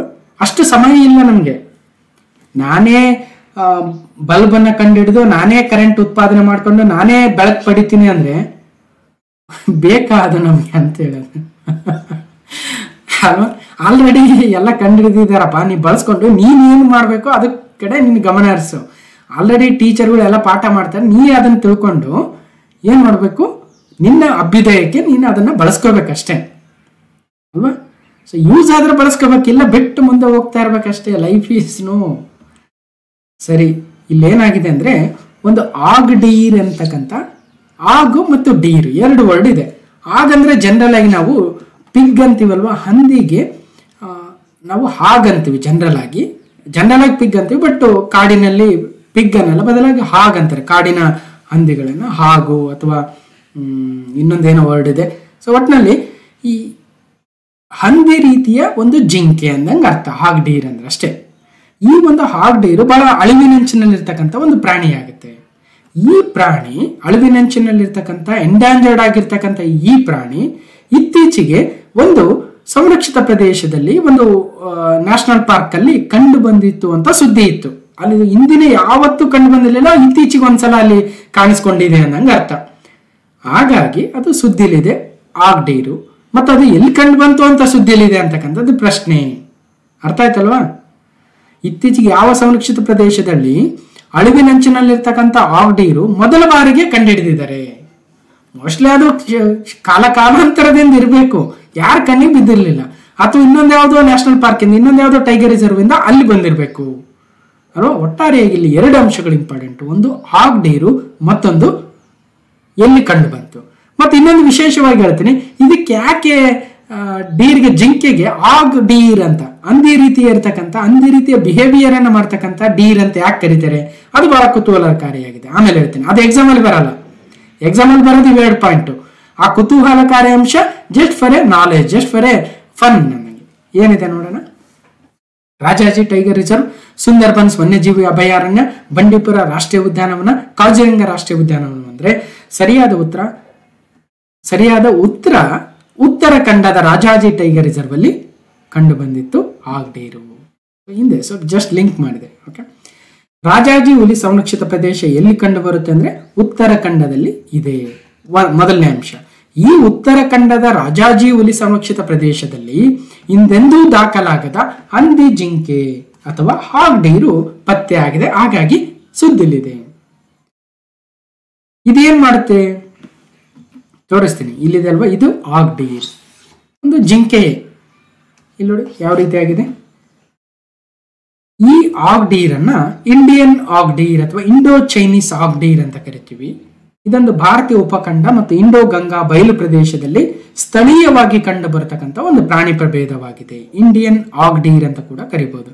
ಇದಕ್ಕೆ ಯಾಕೆ ಆಗ್ ಅಂತಾರಂದ್ರೆ, ಕಾಡಿನ ಪೊದೆಗಳನ್ನ, ಗಿಡ ಸಸ್ಯಗಳನ್ನ ಇತರ ಜಿಂಕೆ ರೀತಿಯ ಪ್ರಾಣಿಗಳಂತೆ ಹಾರಿ ಹೋಗುವ ಬದಲು, ಇದು ಜಿಂಕೆ ಅಂದ್ರೆ ಏನ್ ಮಾಡುತ್ತೆ, ಹಾರಿ ಹೋಗುತ್ತಲ್ವಾ. ಇದು ಒಂಥರ ಏನಂದ್ರೆ ಈ ಹಂದಿಗಳಂತೆ ತಲೆ ಕೆಳ ಹಾಕಿ ನಡೆಯುತ್ತದಂತೆ ಮತ್ತು ಪೊದೆಗಳಲ್ಲಿ ಹಂದಿಗಳ ರೀತಿಯಲ್ಲಿ ಅಡಗಿಕೊಳ್ಳುತ್ತಂತೆ. ಹಾಗಾಗಿ ಇವುಗಳಿಗೆ ಆಗ್ಡೀರ್ ಎನ್ನುವ ಹೆಸರು ಬಂದಿದೆ. ಇದು ಜಸ್ಟ್ ಫಾರ್ ಎ ಫನ್. ಆದ್ರೆ ಇದೇ ಮ್ಯಾಟ್ರ್ ಏನಂದ್ರೆ, ಇಂಡಿಯನ್ ಆಗ್ಡೀರು IUCN ರೆಡ್ ಲಿಸ್ಟ್ ಅಲ್ಲಿ ಯಾವ ಒಂದು ಸ್ಟಾಟಸ್ ಅಲ್ಲಿ ಇದೆ ಅಂದ್ರೆ ಎಂಡಾಂಜರ್ಡ್ ಆಗಿದೆ, EN ಎನ್ನುವ ಒಂದು ಕೆಟಗರಿಯಲ್ಲಿ ಇದೆ. IUCN ರೆಡ್ ಲಿಸ್ಟ್ ಬಗ್ಗೆ ಒಂದು ಸೆಪರೇಟ್ ವಿಡಿಯೋನ ಮಾಡಿದೆ. ಇತ್ತೀಚೆಗೆ ಯಾವ ಪರೀಕ್ಷೆಯಲ್ಲಿ ಅಷ್ಟೇನು ಬರ್ತಾ ಇಲ್ಲ. ನಾಳೆ KS ಬರುತ್ತಲ್ವ, ಅವಾಗ ಮತ್ತೆ ಸುದ್ದಿಗೆ ಬರುತ್ತೆ. ಓಕೆ, ಸೊ ಎಂಡಾಂಜರ್ಡ್ ಆಗಿದೆ. ಹೀಗೆ ಈ ಆಗ್ಡೀರ್ ಎಲ್ಲಿ ಕಂಡು ಬಂದಿತ್ತು ಅನ್ನೋದು ಗೊತ್ತಾಯಿತು. ಇನ್ನು ರಾಜಾಜಿ ಟೈಗರ್ ರಿಸರ್ವ್ ಎಲ್ಲಿ ಅಂದ್ರೆ ಉತ್ತರಾಖಂಡದ ಒಂದು ಪ್ರಸಿದ್ಧ ಟೈಗರ್ ರಿಸರ್ವ್ ಆಗುತ್ತೆ. ನೆಕ್ಸ್ಟ್ ಕ್ವಶನ್ ನಂಬರ್ 3, ಪ್ರಸ್ತಾವಿತ ಅಂತಾರಾಷ್ಟ್ರೀಯ ಉತ್ತರ ದಕ್ಷಿಣ ಸಾರಿಗೆ ಕಾರಿಡಾರ್ INSTC ಯಾವ ದೇಶಗಳ ಮೂಲಕ ಹಾದು ಹೋಗೋದಿಲ್ಲ. The proposed international north south transport corridor INSTC will not pass through which of the given countries. INSTC ಅಂತಕ್ಕಂಥದ್ದು international north south transport corridor ಅಂತ ಕೆಲವೊಂದು ದೇಶಗಳು ಸೇರಿ ಈ ಯೋಜನೆಯನ್ನ ಜಾರಿಗೆ ತರ್ತಾ ಇದ್ದಾವೆ. ಕೆಲವೊಂದು ಭಾಗ ಆಗಿದೆ, ಕೆಲವೊಂದು ಭಾಗ ಇನ್ನೂ ಆಗದಿದೆ, ಅದನ್ನ ಎಕ್ಸ್ಟೆಂಡ್ ಮಾಡೋದು ಅದೆಲ್ಲ ಸುದ್ದಿಲಿದೆ. ಇಲ್ಲಿ ಬೇಕಿರೋದು ನಮ್ಗೆ INSTC ಏನಿದೆ ಅಲ್ವಾ, ಇದು ರಷ್ಯಾ, ಇರಾನ್, ಅಜರ್ಬೈಜಾನ್, ಉಜ್ಬೇಕಿಸ್ತಾನ್ ಈ 4 ದೇಶಗಳಲ್ಲಿ ಯಾವ ದೇಶದ ಮೂಲಕ ಹಾದು ಹೋಗುವುದಿಲ್ಲ. ವೆಬ್ಸೈಟ್ ಕ್ವಶನ್ ಇಂಪಾರ್ಟೆಂಟ್, ಯಾಕಂದ್ರೆ ವೆಬ್ಸೈಟ್ ಇಂದ ತೆಗೆದಾಕ್ತಾರೆ ನೀಟಾಗಿ ನೇರವಾಗಿ, ಅದಕ್ಕೋಸ್ಕರ. ಹಾಗಾದ್ರೆ ಉಜ್ಬೇಕಿಸ್ತಾನದಲ್ಲಿ ಮೂಲಕ ಇದು ಹಾದು ಹೋಗೋದಿಲ್ಲ ನೋಡಿ. ಬದಲಾಗಿ ಭಾರತ, ಇರಾನ್, ಅಜರ್ಬೈಜಾನ್, ರಷ್ಯಾ, ಹಾಗೆ ಮುಂದೆ ಯುರೋಪ್, ಹಾಗೆ ಮುಂದೆ ಮಧ್ಯಪ್ರಾಚ್ಯ ದೇಶಗಳ ಮೂಲಕ, ಹೀಗೆ ಮತ್ತೆ ನಮ್ಮ ಭಾರತದ ಮುಂಬೈಗೆ ಕನೆಕ್ಟ್ ಮಾಡ್ತಕ್ಕಂಥ ಒಂದು international north south transport corridor INSTC ಸುಮಾರು 7,000 ಕಿಲೋಮೀಟರ್ಗಳಿಗೂ ಹೆಚ್ಚಿನ ಒಂದು ಉದ್ದದ ಕಾರಿಡಾರ್ ಆಗುತ್ತೆ. ಇದರಲ್ಲಿ ಕೇವಲ ರೋಡ್ ಇಲ್ಲ, ಕೇವಲ ರೈಲ್ ಇಲ್ಲ, ಬದಲಾಗಿ ಸಮುದ್ರ ಮೂಲಕವೂ ಕೂಡ ಈ ಕನೆಕ್ಟಿವಿಟಿಯನ್ನ ನಾವು ಕಾಣಬಹುದು. ಓಕೆ, ಸೊ ಭಾರತದ ಮುಂಬೈಯಿಂದ ಮಾಸ್ಕೋ, ರಷ್ಯಾದ್ದು, ಹೀಗೆ ಅಜರ್ಬೈಜಾನು, ಇರಾನು, ಮಧ್ಯಪ್ರಾಚ್ಯದ ಕೆಲವು ದೇಶಗಳ ಮೂಲಕ ಹಾದು ಹೋಗುತ್ತೆ. ಆದರೆ Azerbaijan, India, Iran, Russian federation, ಬದಲಾಗಿ ಉಜ್ಬೇಕಿಸ್ತಾನ ಇಲ್ಲ. ಅದಕ್ಕೋಸ್ಕರ ಸುದ್ದಿಲಿದೆ, ಸ್ವಲ್ಪ ತಿಳ್ಕೋಬೇಕು. ಇದ್ಯಾಕೆ ಸುದ್ದಿಲಿದೆ ಅಂದರೆ, ರಷ್ಯಾದ ಅಧ್ಯಕ್ಷ ಪುಟಿನ್ ಅವರು ಅಂತಾರಾಷ್ಟ್ರೀಯ ಉತ್ತರ ದಕ್ಷಿಣ ಸಾರಿಗೆ corridor INSTC international north south transport ಕಾರಿಡಾರ್ನ ಕನೆಕ್ಟ್ ಮಾಡೋದಕ್ಕೆ ಯಾವುದಕ್ಕೆ ಕನೆಕ್ಟ್ ಮಾಡ್ಬೇಕಂತಿದ್ದಾರೆ, ರಷ್ಯಾದ ಆರ್ಕ್ಟಿಕ್ ಕೋಸ್ಟ್ ಅಲ್ಲಿರುವ ಮುರ್ಮಾನ್ಸ್ಕ್ ಎನ್ನುವ ಒಂದು ಪೋರ್ಟ್ಗೆ ಕನೆಕ್ಟ್ ಮಾಡ್ತೀವಿ ಅಂತ ಹೇಳಿದ್ರು. ಅದಕ್ಕೋಸ್ಕರ ಸುದ್ದಿಲಿದೆ ಅಷ್ಟೇ. ಅದು ಕನೆಕ್ಟ್ ಆದ್ಮೇಲೆ ಅಥವಾ ಇನ್ನೊಂದು ಸ್ವಲ್ಪ ಸುದ್ದಿಲಿ ಬಂದಾಗ ಹೆಚ್ಚಿನ ಮಾಹಿತಿನ ಪಡ್ಕೊಳ್ಳೋಣ. ಇನ್ನು ಉಜ್ಬೇಕಿಸ್ತಾನದ ಡೀಟೇಲ್ಸ್ ಇದೆ, ಯಾಕಂದ್ರೆ ಅದು ಇಲ್ಲ ಇದರಲ್ಲಿ ಅಂದಿದ್ದಕ್ಕೆ ಅದನ್ನ ಡೀಟೇಲ್ಸ್ ಅಲ್ಲಿ ಹಾಕಿದ್ದಾರೆ. ಓಕೆ, ಇನ್ನು ಕ್ವಶನ್ ನಂಬರ್ 4, ತೈವಾನ್ ವಶಕ್ಕೆ ಚೀನಾ ಹಠ ಹಿಡಿದಿದೆ. ಚೀನಾದ ಯಾವಾಗಲೂ ಇದೇ ಕತೆ ಆಗ್ತಾ ಇದೆ. ತಾನೇ ದೊಡ್ಡ ದೇಶ ಇದೆ, ತನ್ನ ಹತ್ರನೇ ಸಾಕಷ್ಟು ಭೂಮಿ ಇದೆ, ಸಾಕಷ್ಟು ಪ್ರಪಂಚದ ಅತಿ ದೊಡ್ಡ ದೇಶಗಳಲ್ಲಿ ಒಂದಾಗಿದೆ, ಮತ್ತೆ ಯಾಕೆ ಬೇರೆಯವ್ರ ಮೇಲೆ ಕಣ್ಣು ಅಲ್ವಾ? ತಾನೇ ದೊಡ್ಡ ಪ್ರಪಂಚದ ಅತಿ ದೊಡ್ಡ ಶ್ರೀಮಂತ ಇರ್ಬೇಕಾದ್ರೆ ಯಾರೋ ಬಡವನ ಮೇಲೆ ಯಾಕೆ ಕಣ್ಣಾಗ್ತಾ ಇದೆ ಚೀನಾ ಗೊತ್ತಾಗ್ತಾ ಇಲ್ಲ ಅಲ್ವಾ? ಇಲ್ಲಿ ಬಿಟ್ಟರೆ ಅವರು ಸ್ವತಂತ್ರ ಆಗಲಿ, ಅವರು ಸ್ವತಂತ್ರ ದೇಶವಾಗಲಿ, ಅಲ್ಲಿನ ಅವ್ರದೇ ಆಗಿರ್ತಕ್ಕಂಥ ಒಂದು ಜನರಿಗೆ ಅವ್ರದೇ ಒಂದು ಸ್ವಾತಂತ್ರ್ಯ ಬೇಕಾಗಿರುತ್ತಲ್ವ, ಅವರಿಗೆ ಬಿಡಬೇಕು. ಅದು ಬಿಟ್ಟು ನಾನು ಬಲಾಢ್ಯ ಇದ್ದೀನಿ, ಬಲಿಷ್ಠ ಇದ್ದೀನಿ ಅಂದ್ಬಿಟ್ಟು ಸಣ್ಣ ಒಂದು ದ್ವೀಪ ರಾಷ್ಟ್ರದ ಮೇಲೆ ಪದೇ ಪದೇ ಅಟ್ಯಾಕ್ ಹೋಗ್ತಾಗಿರ್ತಕ್ಕಂಥದ್ದು ಒಳ್ಳೇದಲ್ಲ. ಒಂದು ವೇಳೆ ಆ ದೇಶದ ಜನ ಏನಾದರೂ ಚೀನಾ ಜೊತೆ ಏನಂತೀವಿ ನಾವು ವಿಲೀನಗೊಳಿಸೋದಕ್ಕೆ ರೆಡಿ ಇದ್ರೆ ಅದು ಮಾಡ್ಬೋದಾಗಿತ್ತು ಅಲ್ವಾ? ನೋಡೋಣ ಯಾಕೆ ಸುದ್ದಿಲಿದೆ, ನೋಡೋಣ ಏನಿದೆ ಅಂತ. ತೈವಾನ್ ವಶಕ್ಕೆ ಚೀನಾ ಹಠ, ಮಾಲ್ಡೀವ್ಸ್ ನೆರವಿಗೆ ನಿಂತ ಚೀನಾ ಇತ್ತ ಮತ್ತೊಂದು ದ್ವೀಪ ರಾಷ್ಟ್ರದ ಮೇಲೆ ಸವಾರಿ. ಒಂದ್ ಕಡೆ ಮಾಲ್ಡೀವ್ಸ್ಗೆ ಕಳೆದ ಕರೆಂಟ್ ಅಫೇರ್ಸ್ ಅಲ್ಲಿ ನೋಡಿದ್ವಿ, ಭಾರತದೊಂದಿಗೆ ಮಾಲ್ಡೀವ್ಸು ಘರ್ಷಣೆಯನ್ನು ಮಾಡಿಕೊಂಡು ಚೀನಾದತ್ತ ಹೋಗಿದೆ ಅಲ್ವಾ? ನೋಡೋಣ ಏನಿದೆ. ಭಾರತೀಯರು ಕೈಗೊಂಡಿರುವ ಬಾಯ್ಕಾಟ್ ಮಾಲ್ಡೀವ್ಸ್ ಅಭಿಯಾನದಿಂದ ಕಂಗೆಟ್ಟಿರುವ ಮಾಲ್ಡೀವ್ಸ್ ನೆರವಿಗೆ ಧಾವಿಸಿರುವ ಚೀನಾ ಮತ್ತೊಂದೆಡೆ ನೆರೆಯ ದ್ವೀಪ ರಾಷ್ಟ್ರ ತೈವಾನ್ ಆಕ್ರಮಣಕ್ಕೆ ಮುಂದಾಗಿದೆ. ಸ್ವಯಂ ಆಡಳಿತಕ್ಕೆ ಒಳಪಟ್ಟಿರುವ ತೈವಾನ್ ತನ್ನ ಭೂಪ್ರದೇಶವೆಂದು ಹೇಳಿಕೊಳ್ಳುತ್ತಲೇ ಬಂದಿರುವ ಚೀನಾ ಅದನ್ನು ವಶಪಡಿಸಿಕೊಳ್ಳುವ ಪ್ರಯತ್ನವನ್ನು ಕೂಡ ಮಾಡ್ತಾ ಇದೆ. ಸ್ವಯಂ ಆಡಳಿತದಲ್ಲಿದೆ ತೈವಾನ್, ಇಲ್ಲ ಅದು ನಂದು ಅಂತ ಚೀನಾ ಹೇಳ್ತಾ ಇದೆ ಅಲ್ವಾ? ಮಿತ್ರ ರಾಷ್ಟ್ರ ಅಮೆರಿಕವೂ ಕೂಡ ತೈವಾನ್ ನೆರವಿಗೆ ನಿಂತಿರುವುದು ಮೊದಲಿನಿಂದಲೂ ಚೀನಾದ ಕಣ್ಣನ್ನು ಕೆಂಪಾಗಿಸಿದೆ. ಓಕೆ, ಅಲ್ಲಿನ ನೆಟ್ವರ್ಕ್ ಅನ್ನ ಕಡಿತಗೊಳಿಸಬೇಕು, ಅಲ್ಲಿನ ಸೆಮಿಕಂಡಕ್ಟರ್ ಕ್ಷೇತ್ರಕ್ಕೆ ತೈವಾನ್ ಏನು ಪ್ರಸಿದ್ಧವಾಗಿದೆ ಅದನ್ನ ಕಟ್ ಮಾಡಬೇಕು. ಸೈಬರ್ ದಾಳಿಯನ್ನು ಮಾಡ್ತಾ ಇದೆ ತೈವಾನ್ ಮೇಲೆ, ಅಲ್ಲಿನ ಬ್ಯಾಂಕಿಂಗ್ ವ್ಯವಸ್ಥೆ ಕುಸಿತಗೊಂಡ್ಬಿಟ್ಟಿದೆ ಅಲ್ವಾ? ಇಂತಹ ಒಂದು ಸಮರದಿಂದಾಗಿ, ಮುಂಬರುವ ಸಮರದಿಂದಾಗಿ ಅಲ್ಲಿನ ಆರ್ಥಿಕತೆ ಬಹಳಷ್ಟು ಕುಸಿತವನ್ನು ಕೂಡ ಕಾಣ್ತಾ ಇದೆ. ಓಕೆ, ಸೊ ಇತ್ತೀಚೆಗೆ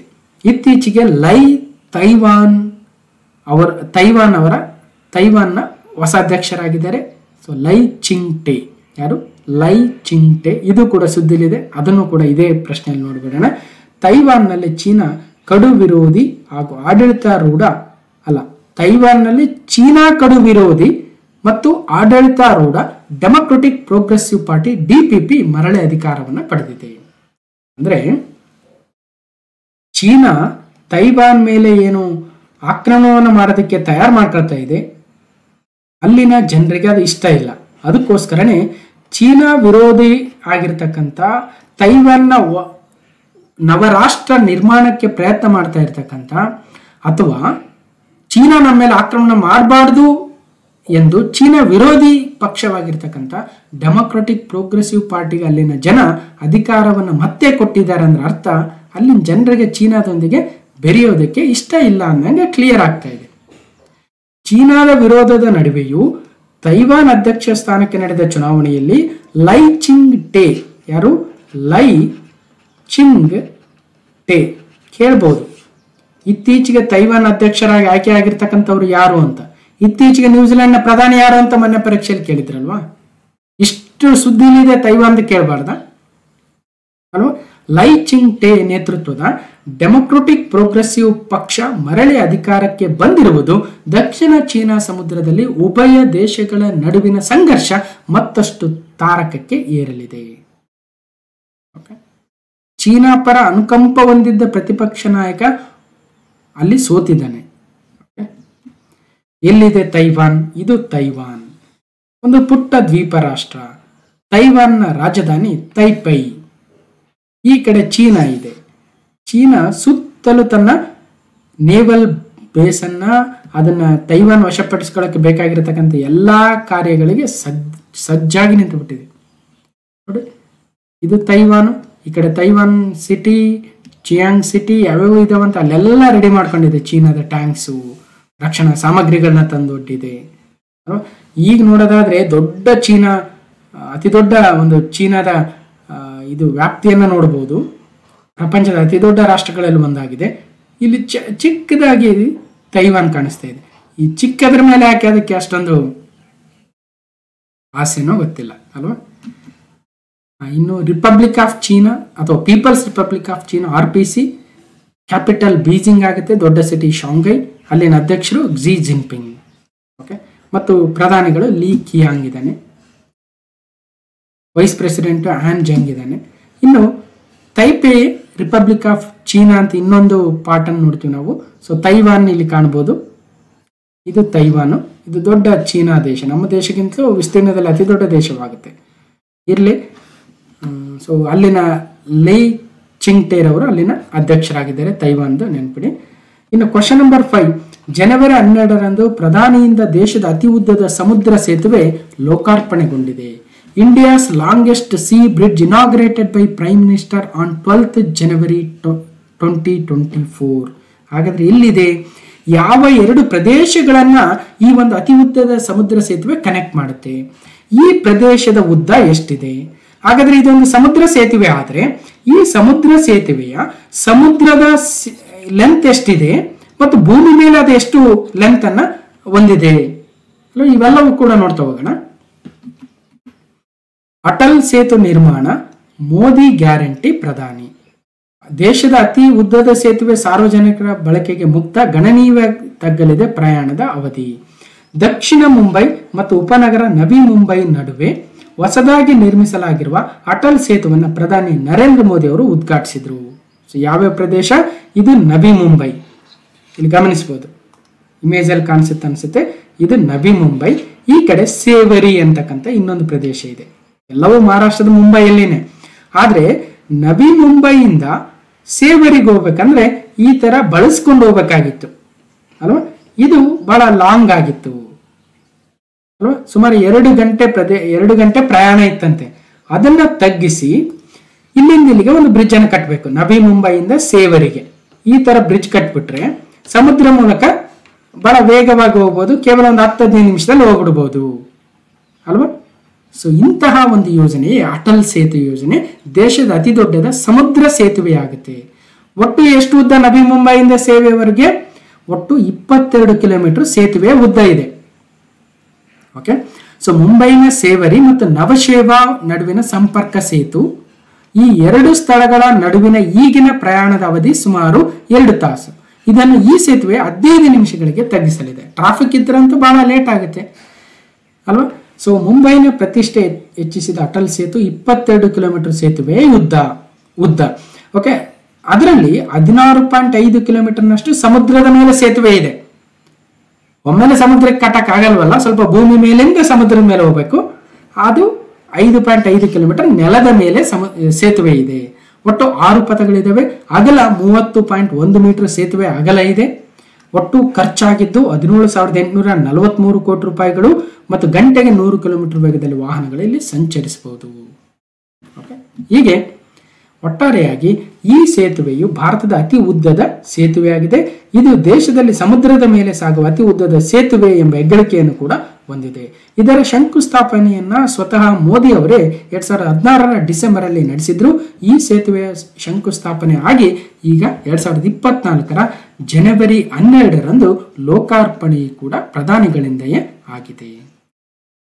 ದೇಶದ ಅತಿ ಉದ್ದನೆಯ ಸಮುದ್ರ ಸೇತುವೆ ಲೋಕಾರ್ಪಣೆ. 22 ಕಿಲೋಮೀಟರ್ ಸೇತುವೆ ಒಟ್ಟು ಉದ್ದ, 5.5 ಕಿಲೋಮೀಟರ್ ಭೂಭಾಗದಲ್ಲಿ ಮತ್ತು 16.5 ಕಿಲೋಮೀಟರ್ ಸಮುದ್ರದ ಮೇಲೆ ಸೇತುವೆಯನ್ನ ಕಾಣಬಹುದು. ಸೊ ಇದರ ಬಗ್ಗೆ ಆಲ್ರೆಡಿ ಹೆಚ್ಚಿನ ಮಾಹಿತಿಯನ್ನ ಪಡೆದ್ವಿ. ಇದು 6 ಪಥಗಳ MTHL ಸಮುದ್ರ ಸೇತುವೆ ಆಗುತ್ತೆ. ಮುಂಬೈನ ಸೇವರಿಯಿಂದ ನವಶೇವಾ ಪ್ರದೇಶದ ಸುಮಾರು 22 ಕಿಲೋಮೀಟರ್ ಉದ್ದ ಇದೆ. India's longest sea bridge MTHL Mumbai trans harbour link inaugurated. MTHL ನೆನಪಿಡಿ, ಕೇಳಬಹುದು. ನೆಕ್ಸ್ಟ್ ಕ್ವಶನ್ ನಂಬರ್ 6, 2024ರಲ್ಲಿ ಭೂಮಿಯ ಪರಿಭ್ರಮಣ ದಿನವನ್ನು ಆಚರಿಸುವ ವಿಷಯ ಯಾವುದು? What is the theme for observing the earth rotation day in 2024? 2024 ಜನವರಿ 8 ಅನ್ಸುತ್ತೆ, ಇದು ಭೂಮಿಯ ಅರ್ತ್ ರೊಟೇಷನ್ ಡೇ. ಯಾವುದು? ಅರ್ತ್ ರೊಟೇಷನ್ ಡೇ ಜನವರಿ 8, ಕರೆಕ್ಟ್. ಸೊ ಅದರ ಥೀಮ್ ಏನಂತ ಕೇಳಿದರೆ honouring the discovery of our planets movement. ಈಗ ಭೂಮಿ 2 ರೀತಿಯ ಚಲನೆಯನ್ನ ಹೊಂದಿದೆ. ಇದು ಸೂರ್ಯ ಆದರೆ ಸೂರ್ಯನ ಸುತ್ತಲೂ ಭೂಮಿ ತಿರುಗ್ತಾ ಇರುತ್ತೆ, ಅದನ್ನ ನಾವು ರೆವಲ್ಯೂಷನ್ ಅಂತೀವಿ. ರೆವಲ್ಯೂಷನ್. ಭೂಮಿ ತನ್ನ ಪಥದಲ್ಲಿ ತನ್ನ ಅಕ್ಷದಲ್ಲಿ ತಾನು ತಿರುಗೋದನ್ನ ರೊಟೇಷನ್ ಅಂತೀವಿ ಅಲ್ವಾ. ರೊಟೇಷನ್ ಮತ್ತು ರೆವಲ್ಯೂಷನ್. ಈ ರೊಟೇಷನ್, ಈ ಭ್ರಮಣೆ ಏನಿದೆ ಅಲ್ವಾ, ಆ ಭ್ರಮಣೆ ದಿನವನ್ನ ಅರ್ಥಸ್ ರೊಟೇಷನ್ ಡೇ ಅನ್ನು ನಾವು ಜನವರಿ 8ರಂದು ಆಚರಣೆ ಮಾಡ್ತೀವಿ. ಈ ವರ್ಷದ ಥೀಮ್ ಏನು ಅಂತ ಕೇಳಿದ್ದಾರೆ. ಸೊ ನಮ್ಮ ಗ್ರಹದ ಚಲನೆಯ ಅನ್ವೇಷಣೆಯನ್ನ ಗೌರವಿಸುವುದು ಅಥವಾ honouring the discovery of our planets moment. ಹಾಗಾದರೆ ಜನವರಿ 8 ಭೂಮಿಯ ಪರಿಭ್ರಮಣ ದಿನನೂ ಸ್ವಲ್ಪ ಕನ್ನಡದಲ್ಲಿ ಸರಿ ಮಾಡ್ಕೊಳ್ಳಿ. ಒಟ್ಟಿನಲ್ಲಿ ಇಂಗ್ಲಿಷಲ್ಲಿ ಅರ್ತ್ ರೊಟೇಷನ್ ಡೇ ಅಂತ ಕರಿತೀವಿ. ಜನವರಿ 8 ಭೂಮಿಯ ಪರಿಭ್ರಮಣ ದಿನ ಅಂತ ಒಂದು ಇದರಲ್ಲೇ ಕೊಟ್ಟಿದ್ದಾರೆ ಅಂದ್ರೆ ಇರಬೇಕು. ಒಟ್ಟಾರೆ theme honouring the discovery of our planets moment. ಇನ್ನು ಕ್ವಶನ್ ನಂಬರ್ 7, ಉತ್ತರ ಪೂರ್ವಿ ಮಹೋತ್ಸವ 2024. ಉತ್ತರ ಪೂರ್ವಿ ಮಹೋತ್ಸವ 2024ನ ಯಾರು ಆರ್ಗನೈಸ್ ಮಾಡ್ತಾರೆ, ಇದರ ವಿಶೇಷತೆ ಏನು? The ministry of development of north eastern region, ಈಶಾನ್ಯ ಪ್ರದೇಶದ ಅಭಿವೃದ್ಧಿ ಸಚಿವಾಲಯವು ಉತ್ತರ ಪೂರ್ವಿ ಮಹೋತ್ಸವ 2024 ಎಂಬ ಹೆಸರಿನ 5 ದಿನಗಳ ಸಾಂಸ್ಕೃತಿಕ ಉತ್ಸವವನ್ನ ನವದೆಹಲಿಯ ಪ್ರಗತಿ ಮೈದಾನ ಅನ್ಸುತ್ತೆ ಅಲ್ಲಿ ಭಾರತ ಮಂಟಪದಲ್ಲಿ ಆಯೋಜನೆಯನ್ನ ಜನವರಿ 13ರಿಂದ 17ವರೆಗೂ ಆಯೋಜನೆ ಮಾಡಿತ್ತು. ಆದರೆ ಬೇರೆ ಕಾರಣಾಂತರಗಳಿಂದ ಅದು ಮುಂದಕ್ಕೆ ಹೋಗಿದೆ. ಇದರಲ್ಲಿ ಆ ಒಂದು ವಿವಿಧ ರಾಜ್ಯಗಳ, ಅದರಲ್ಲೂ ಈಶಾನ್ಯ ಪ್ರದೇಶದ ರಾಜ್ಯಗಳ ಕರಕುಶಲ ವಸ್ತುಗಳು, ದೇಶೀಯ ಸಾವಯವ ವಸ್ತುಗಳು, ಹೀಗೆ ವಿಶೇಷ ಉಡುಪುಗಳನ್ನು ಕೂಡ ಪ್ರದರ್ಶನಕ್ಕೆ ಇಡಲಾಗುತ್ತೆ. Ministry of development of north eastern region G Kishan ರೆಡ್ಡಿರವರು ಕ್ಯಾಬಿನೆಟ್ ಮಿನಿಸ್ಟರ್ ಆಗಿದ್ದಾರೆ, ಗಮನಿಸಬೇಕು. ಹೀಗೆ ಅಲ್ಲಿ ಮಿಜೋರಾಂನ ಆರ್ಗ್ಯಾನಿಕ್ ಡಿಲೈಟ್ಸ್ ಇರ್ತವೆ, ಬಸವ್ ಮ್ಯೂಸಿಕ್ ಅಂತ ಮಣಿಪುರದ್ದು, ಮತ್ತು ಬಾಟಲ್ ರಾಕೆಟ್ಸ್ ಅಂತ ಹೀಗೆ ಬೇರೆ ಬೇರೆ ಕಾರ್ಯಕ್ರಮಗಳಿದ್ದಾವೆ. ಬಟ್ ಇಲ್ಲಿ ಗಮನಿಸಬೇಕಾಗಿರ್ತಕ್ಕಂಥದ್ದು, ಡ್ಯೂ ಟು ದ ಅನ್ಅವೈಡಬಲ್ ರೀಸನ್ಸ್ ಉತ್ತರ ಪೂರ್ವಿ ಮಹೋತ್ಸವ್ 13-17ರಿಂದ ಜನವರಿಯಲ್ಲಿ ಏನು ನಡೀಬೇಕಾಗಿತ್ತು ಅದು ಪೋಸ್ಟ್ಪೋನ್ ಆಗಿದೆ ಅಂತ ನೋಡೋಣ. ಒಟ್ಟಾರೆಯಾಗಿ ಉತ್ತರ ಪೂರ್ವಿ ಮಹೋತ್ಸವದ ವಿಶೇಷತೆ ಏನು, ಅದನ್ನು ಯಾರು ನಡೆಸ್ಕೊಡ್ತಾರೆ, ಯಾವ ಒಂದು ರಾಜ್ಯಗಳ ಕರಕುಶಲ ವಸ್ತುಗಳನ್ನ, ಉಡುಪುಗಳನ್ನ, ವಿಶೇಷತೆಗಳನ್ನ ಅಲ್ಲಿ ಏರ್ಪಡಿಸಲಾಗುತ್ತೆ ಅನ್ನೋದನ್ನು ಕೂಡ ಗಮನಿಸಬೇಕು. ಕ್ವಶನ್ ನಂಬರ್ 8, ಒಳನಾಡು ಜಲಮಾರ್ಗಗಳ ಅಭಿವೃದ್ಧಿ ಮಂಡಳಿ IWDCಯ ಉದ್ಘಾಟನೆ ಸಭೆ, inaugural meeting of inland waterways development council IWDC. Shipping ಸಚಿವಾಲಯದ ಅಡಿಯಲ್ಲಿ ಭಾರತದ ಒಳನಾಡಿನ ಜಲಮಾರ್ಗಗಳ ಪ್ರಾಧಿಕಾರ ಅಂದ್ರೆ inland waterways authority of India IWAI ಇತ್ತೀಚೆಗೆ ಸ್ಥಾಪಿಸಲಾದ ಒಳನಾಡು ಜಲಮಾರ್ಗಗಳ ಅಭಿವೃದ್ಧಿ ಮಂಡಳಿ, recently constituted body inland waterways development council, ಇದರ ಅಡಿಯಲ್ಲಿ ಕೋಲ್ಕತ್ತಾದಲ್ಲಿ ಒಂದು ಫಸ್ಟ್ ಮೀಟಿಂಗ್ ಅನ್ನ ಇತ್ತೀಚೆಗೆ ಆಯೋಜನೆ ಮಾಡಿತ್ತು. That is the first meeting of recently constituted inland waterways development council IWDC ಜನವರಿ 8, 2023 ಕೋಲ್ಕತ್ತಾದಲ್ಲಿ ಆಯೋಜನೆಯನ್ನ ಮಾಡಲಾಗಿತ್ತು. ಓಕೆ, ಇದರಲ್ಲಿ ಬೇರೆಯವರೆಲ್ಲ ಅಲ್ಲಿ ಮೀಟಿಂಗ್ ಅಲ್ಲಿ ಸೇರಿದ್ದಾರೆ. ಇಲ್ಲಿ ನಮಗೆ ಗಮನಿಸಬೇಕಾಗಿರ್ತಕ್ಕಂಥದ್ದು IWAI ಯಾವಾಗ ಸ್ಥಾಪನೆ ಆಯಿತು, ಅದರ ಪ್ರಧಾನ ಕಚೇರಿ ಎಲ್ಲಿದೆ ಮತ್ತು ಅದರ ವಿಶೇಷತೆ ಏನು, ಮತ್ತು IWDC ಅದನ್ನು ಯಾಕೆ ಸ್ಥಾಪನೆ ಮಾಡಿದ್ರು ಗೊತ್ತಿರ್ತಕ್ಕಂಥದ್ದೇ. ಸೊ ಅದರ ಮೊದಲ ಕಾನ್ಫರೆನ್ಸ್ ಇವತ್ತು ಕೋಲ್ಕತ್ತಾದಲ್ಲಿ ಜರುಗಿತು, inland waterways development council IWDC. So union minister ಶಿಪ್ಪಿಂಗಿಗೆ ಶ್ರೀ ಸೋರ್ಬಾನಂದ ಸೋನಾವಾಲರ್ ಅವರು, ಗಮನಿಸಬೇಕು. ಕ್ವಶನ್ ನಂಬರ್ 9, ವಿಶ್ವ ಉದ್ಯೋಗ ಮತ್ತು ಸಾಮಾಜಿಕ ದೃಷ್ಟಿಕೋನ ಪ್ರವೃತ್ತಿಗಳ 2024ರ ವರದಿ, world employment and social outlook trends 2024 report ಅನ್ನ ಯಾರು ಬಿಡುಗಡೆ ಮಾಡಿದ್ದಾರೆ, ಅದರ ವಿಶೇಷತೆ ಏನು? ಇಲ್ಲಿ ರಿಪೋರ್ಟ್ ಅನ್ನು ಯಾರು ಬಿಡುಗಡೆ ಮಾಡ್ತಾರೆ ಬಹಳ ಕೇಳ್ತಾರೆ. So international labour organisation ILO 1919 11 April ಅಂದು ಸ್ಥಾಪನೆಯಾಗಿತ್ತು. ಸ್ವಿಟ್ಜರ್ಲೆಂಡ್ನ ಜಿನೇವಾದಲ್ಲಿ ತನ್ನ ಪ್ರಧಾನ ಕಚೇರಿಯನ್ನು ಹೊಂದಿದೆ. ಗಿಲ್ಬರ್ಟ್ ಹ್ಯಾಂಗ್ಬೋರ್ ಅವರು ಅದರ ಡೈರೆಕ್ಟರ್ ಜನರಲ್ ಆಗಿದ್ದಾರೆ. ಈ ILO ಇತ್ತೀಚೆಗೆ ಒಂದು ವರದಿಯನ್ನ ಬಿಡುಗಡೆ ಮಾಡಿದೆ. ಅದನ್ನ ನಾವು world employment and social outlook report ಅಂತ ಕರಿತೀವಿ. ಪ್ರಪಂಚದಲ್ಲಿ ಪ್ರಸ್ತುತ ಉದ್ಯೋಗ ವರದಿಯನ್ನ ನೀಡಿರ್ತಕ್ಕಂಥದ್ದು, ನಿರುದ್ಯೋಗ ಯಾವ ರೀತಿಯಾಗಿದೆ ಅಲ್ವಾ. ಸೊ ಆದರೂ ಕೂಡ ಇಲ್ಲಿ ಏನ್ ಹೇಳ್ತಾ ಇದೆ, ಆರ್ಥಿಕ ಬೆಳವಣಿಗೆ, ನಿರಂತರ ಹಣದುಬ್ಬರ, ನಿಚ್ಚಲ ವೇತನಗಳೊಂದಿಗೆ ಬಹಳಷ್ಟು ಅಸಮಾನತೆಯನ್ನು ಹೊಂದಿದೆ. ಮುಂದಿನ ಕೆಲವು ವರ್ಷಗಳವರೆಗೆ ಅಥವಾ 2024ರಲ್ಲಿ 2025ರಲ್ಲಿ ಈ ಇನ್ಇಕ್ವಾಲಿಟಿ ಅಂತಕ್ಕಂಥದ್ದು ಹೆಚ್ಚಾಗ್ತಾನೆ ಇದೆ ಅಂತ ಹೇಳ್ತಾ ಇದೆ. So world employment and social outlook 2024 ವಿಶ್ವ ಉದ್ಯೋಗ ಮತ್ತು ಸಾಮಾಜಿಕ ದೃಷ್ಟಿಕೋನ 2024 ಯಾರು ರಿಲೀಸ್ ಮಾಡಿದರೆ international labour organisation ILO world employment and social outlook trends 2024 international labour organisation. So ಇದರಲ್ಲಿ ಬೇರೆ ಬೇರೆ ಇದಾವೆ, low income countries, high income countries, ಬಹಳ ಭಾರತ ನೋಡಿ ಲೋವರ್ ಮಿಡಲ್ ಇನ್ಕಮ್ ಕಂಟ್ರೀಸಲ್ಲಿ ಬಂದಿದೆ. ಅದರಲ್ಲೂ ಏನಾಗ್ತಾ ಇದೆ, ಭಾರತದಲ್ಲಿ ಉದ್ಯೋಗಗಳು ಒಂದ್ ಕಡೆ ಒಂದು ವಿಭಾಗದಲ್ಲಿ ಹೆಚ್ಚಾಗ್ತಾ ಇದ್ರೆ ಅದೇ ತರ ಬರ್ತಾ ಇರ್ತಕ್ಕಂಥ ವಿದ್ಯಾರ್ಥಿಗಳು ಪಾಸ್ಔಟ್ ಆಗ್ತಾ ಇರ್ತಕ್ಕಂಥವ್ರ ಸಂಖ್ಯೆ ಜಾಸ್ತಿ ಆಗ್ತಾ ಇದೆ. ಆ ಮೂಲಕ ಆ ಬ್ಯಾಲೆನ್ಸ್ ಆಗ್ತಾ ಇಲ್ಲ ಅಂತಕ್ಕಂಥದ್ದನ್ನು ನಾವು ಗಮನಿಸಬೇಕಾಗುತ್ತೆ. ಇನ್ನು ಕ್ವಶನ್ ನಂಬರ್ 10, ಯಾವ ಸಂಸ್ಥೆಯು ಜಾಗತಿಕ ಅಪಾಯಗಳ ವರದಿ 2024 ಬಿಡುಗಡೆ ಮಾಡಿದೆ? Which organisation has released global risk report 2024 ಅಂದ್ರೆ world economic forum WEF. So Davos ಅಲ್ಲಿ ವಾರ್ಷಿಕ ಸಭೆ ನಡೆಯುತ್ತೆ ಅಲ್ವಾ. WEF ವರ್ಲ್ಡ್ ಎಕಾನಮಿಕ್ ಫೋರಂನ ವಿಶ್ವ ಆರ್ಥಿಕ ವೇದಿಕೆಯ ಒಂದು ಸಭೆ ಪ್ರತಿ ವರ್ಷ ದಾವೋಸ್ ಅಲ್ಲಿ ನಡೆಯುತ್ತೆ, ಸ್ವಿಟ್ಜರ್ಲೆಂಡ್ ನ ದಾವೋಸ್ ಅಲ್ಲಿ. ಆ ಒಂದು ದಾವೋಸ್ನ ವಾರ್ಷಿಕ ಸಭೆಯ ಮುನ್ನ ಜಾಗತಿಕ ಅಪಾಯಗಳ ವರದಿಯನ್ನ ಬಿಡುಗಡೆ ಮಾಡಿದೆ WEF ವರ್ಲ್ಡ್ ಎಕಾನಮಿಕ್ ಫೋರಂ. ಈ ವರದಿಯಲ್ಲಿ ಏನ್ ಹೇಳಿದೆ, ಕೃತಕ ಬುದ್ಧಿಮತ್ತೆ ಚಾಲಿತ ತಪ್ಪು ಮಾಹಿತಿ ಅಂದ್ರೆ artificial intelligence driven misinformation and disinformation will pose a great risk globally in 2023 and 24 ಅಂತ ಹೇಳಿದೆ. ಈ ಆರ್ಟಿಫಿಷಿಯಲ್ ಇಂಟೆಲಿಜೆನ್ಸ್ ಇಂದ ಬರ್ತಕ್ಕಂಥ ಮಿಸ್ಇನ್ಫಾರ್ಮೇಶನ್ ಮತ್ತು ಡಿಸ್ಇನ್ಫಾರ್ಮೇಶನ್ ಮುಂದಿನ ದಿನಗಳಲ್ಲಿ ಬಹಳ ತೊಂದರೆಯನ್ನ ಮಾಡುತ್ತೆ. ಜೊತೆಗೆ ಹವಾಮಾನ ವೈಪರೀತ್ಯಗಳು, ಜೀವ ವೈವಿಧ್ಯತೆಯ ನಷ್ಟದಂತಹ ವಿಚಾರಗಳು ಭೂಮಿಯ ಮೇಲೆ ನಿರ್ಣಾಯಕ ಬದಲಾವಣೆಗಳನ್ನು ತರುತ್ತೆ. ಇದು ದೀರ್ಘಾವಧಿಯಲ್ಲಿ ತೊಂದರೆಯನ್ನು ಮಾಡುತ್ತೆ ಅಂತ WEF ತನ್ನ ಈ ಒಂದು ವರದಿಯಲ್ಲಿ ನೀಡಿದೆ, ಗ್ಲೋಬಲ್ ರಿಸ್ಕ್ ರಿಪೋರ್ಟ್ 2024 ಅಂತಕ್ಕಂಥ ವರದಿಯಲ್ಲಿ. ಅದರಲ್ಲೂ ನಮ್ಮ ಭಾರತದಲ್ಲಿ ಏನಾಗ್ತಾ ಇದೆ, infectious diseases, illicit economic activity, inequality, wealth and income, ಇದು ಬಹಳ ಇಂಪಾರ್ಟೆಂಟ್ ನೋಡಿ. ಒಂದ್ ಕಡೆ ಅದಾನಿ ಅಂಬಾನಿಗಳು ಬಹಳ ಶ್ರೀಮಂತರಾಗಿದ್ರೆ ಬಹಳ ಬಡವರು ಇರ್ತಕ್ಕಂಥವ್ರ ಸಂಖ್ಯೆ ಮಾತ್ರ ಕೋಟಿಗಟ್ಟಲೆ, ನೂರಾರು ಕೋಟಿ ಇದ್ದೀವಿ ಅಲ್ವಾ. ಎಲ್ಲೋ 90% of the income, 90% of the total income of India present in 10% of the people ಅಂದಂಗೆ ನೋಡಿ. ಈಗ 140 ಕೋಟಿ ಇದೀವಿ ಅನ್ಕೊಳ್ಳೋಣ, ನಮ್ಮ ದೇಶದ ಟೋಟಲ್ ಅಮೌಂಟ್ ಇಷ್ಟಿದೆ ಅನ್ಕೊಳ್ಳೋಣ. ಇದರಲ್ಲಿ 90% ಈ ಭಾಗ ಎಲ್ಲ ಕೇವಲ 1 ಕೋಟಿ ಜನದಲ್ಲಿ ಇದೆ. ಇನ್ನ 139 ಕೋಟಿ ಜನರು ನಮ್ಮ ಇನ್ಕಮ್ ಬಹಳ ಕಡಿಮೆ ಇದೆ ಅಂದಂಗೆ ಅಲ್ವಾ. ಸೊ ಇದನ್ನ ನಾವು ಇನ್ಇಕ್ವಾಲಿಟಿ ಆಫ್ ವೆಲ್ತ್ ಅಂತ ಕರಿತೀವಿ ಅಲ್ವಾ. ನಮ್ಮ ಹತ್ರ 100 ರೂಪಾಯಿ ಇದೆ ಅನ್ಕೊಳ್ಳೋಣ, ಆ 100 ರೂಪಾಯಿದಲ್ಲಿ 100 ಜನ ಇದ್ದೀವಿ. 100 ಜನದಲ್ಲಿ ಒಂದು ಇಬ್ಬರ ಹತ್ರ 90 ರೂಪಾಯಿ ಇದೆ, ಇಬ್ಬರ ಹತ್ರ 90 ರೂಪಾಯಿ ಇದೆ. ಇನ್ನ 98 ಜನದ ಹತ್ರ ಕೇವಲ 10 ರೂಪಾಯಿ ಇದೆ.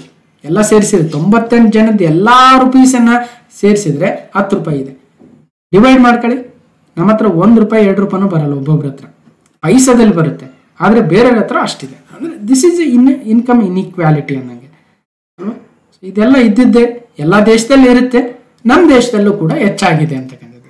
ಯಾವಾಗಲೂ ಎಲ್ಲರ ಹತ್ರ ಈಕ್ವಲ್ ಆಗಿರ್ಬೇಕಂತ ಏನಿಲ್ಲ ಅಲ್ವಾ. ಅದು ಸಮಾಜ ಆ ಥರ ಹೋಗಲ್ಲ.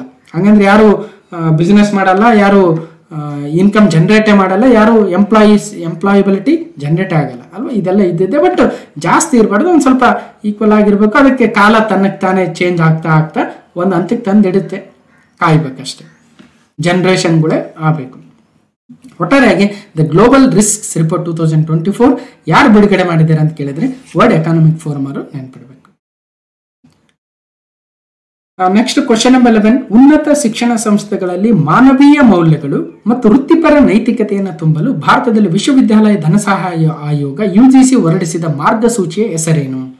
What is the name of the guidance issued by the university grants commission UGC in India to instill the human values and professional ethics in higher educational institutions?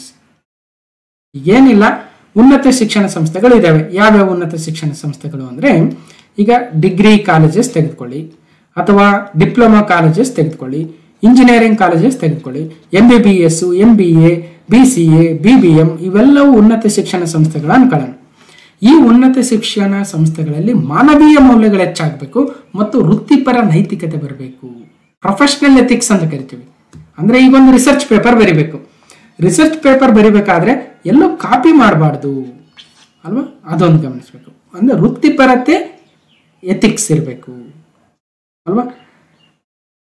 ಆಮೇಲೆ ಯಾವುದೋ ಒಂದು ಕ್ಲೇಮ್ ಮಾಡೋದು, ಈ ಸ್ಟೂಡೆಂಟ್ ನನ್ನವನು, ಈ IAS ರಿಸಲ್ಟ್ಸ್ ಬಂದಾಗ ನೋಡ್ಬೇಕು, ಎಲ್ಲ ಎಲ್ಲ ಇನ್ಸ್ಟಿಟ್ಯೂಟ್ಗಳ ಒಂದು ವೆಬ್ಸೈಟ್ಗಳಲ್ಲೂ ಅಥವಾ ಅವ್ರು ಕೊಡ್ತಕ್ಕಂಥ ಅಡ್ವರ್ಟೈಸ್ಮೆಂಟ್ಗಳಲ್ಲಿ ಒಂದೇ ಫೋಟೋ ಇರುತ್ತೆ, ಸೇಮ್ ಫೋಟೋ, ನಂಬರ್ ಒನ್ ನಮ್ಮ ಕಡೆ ನಂಬರ್ ಒನ್.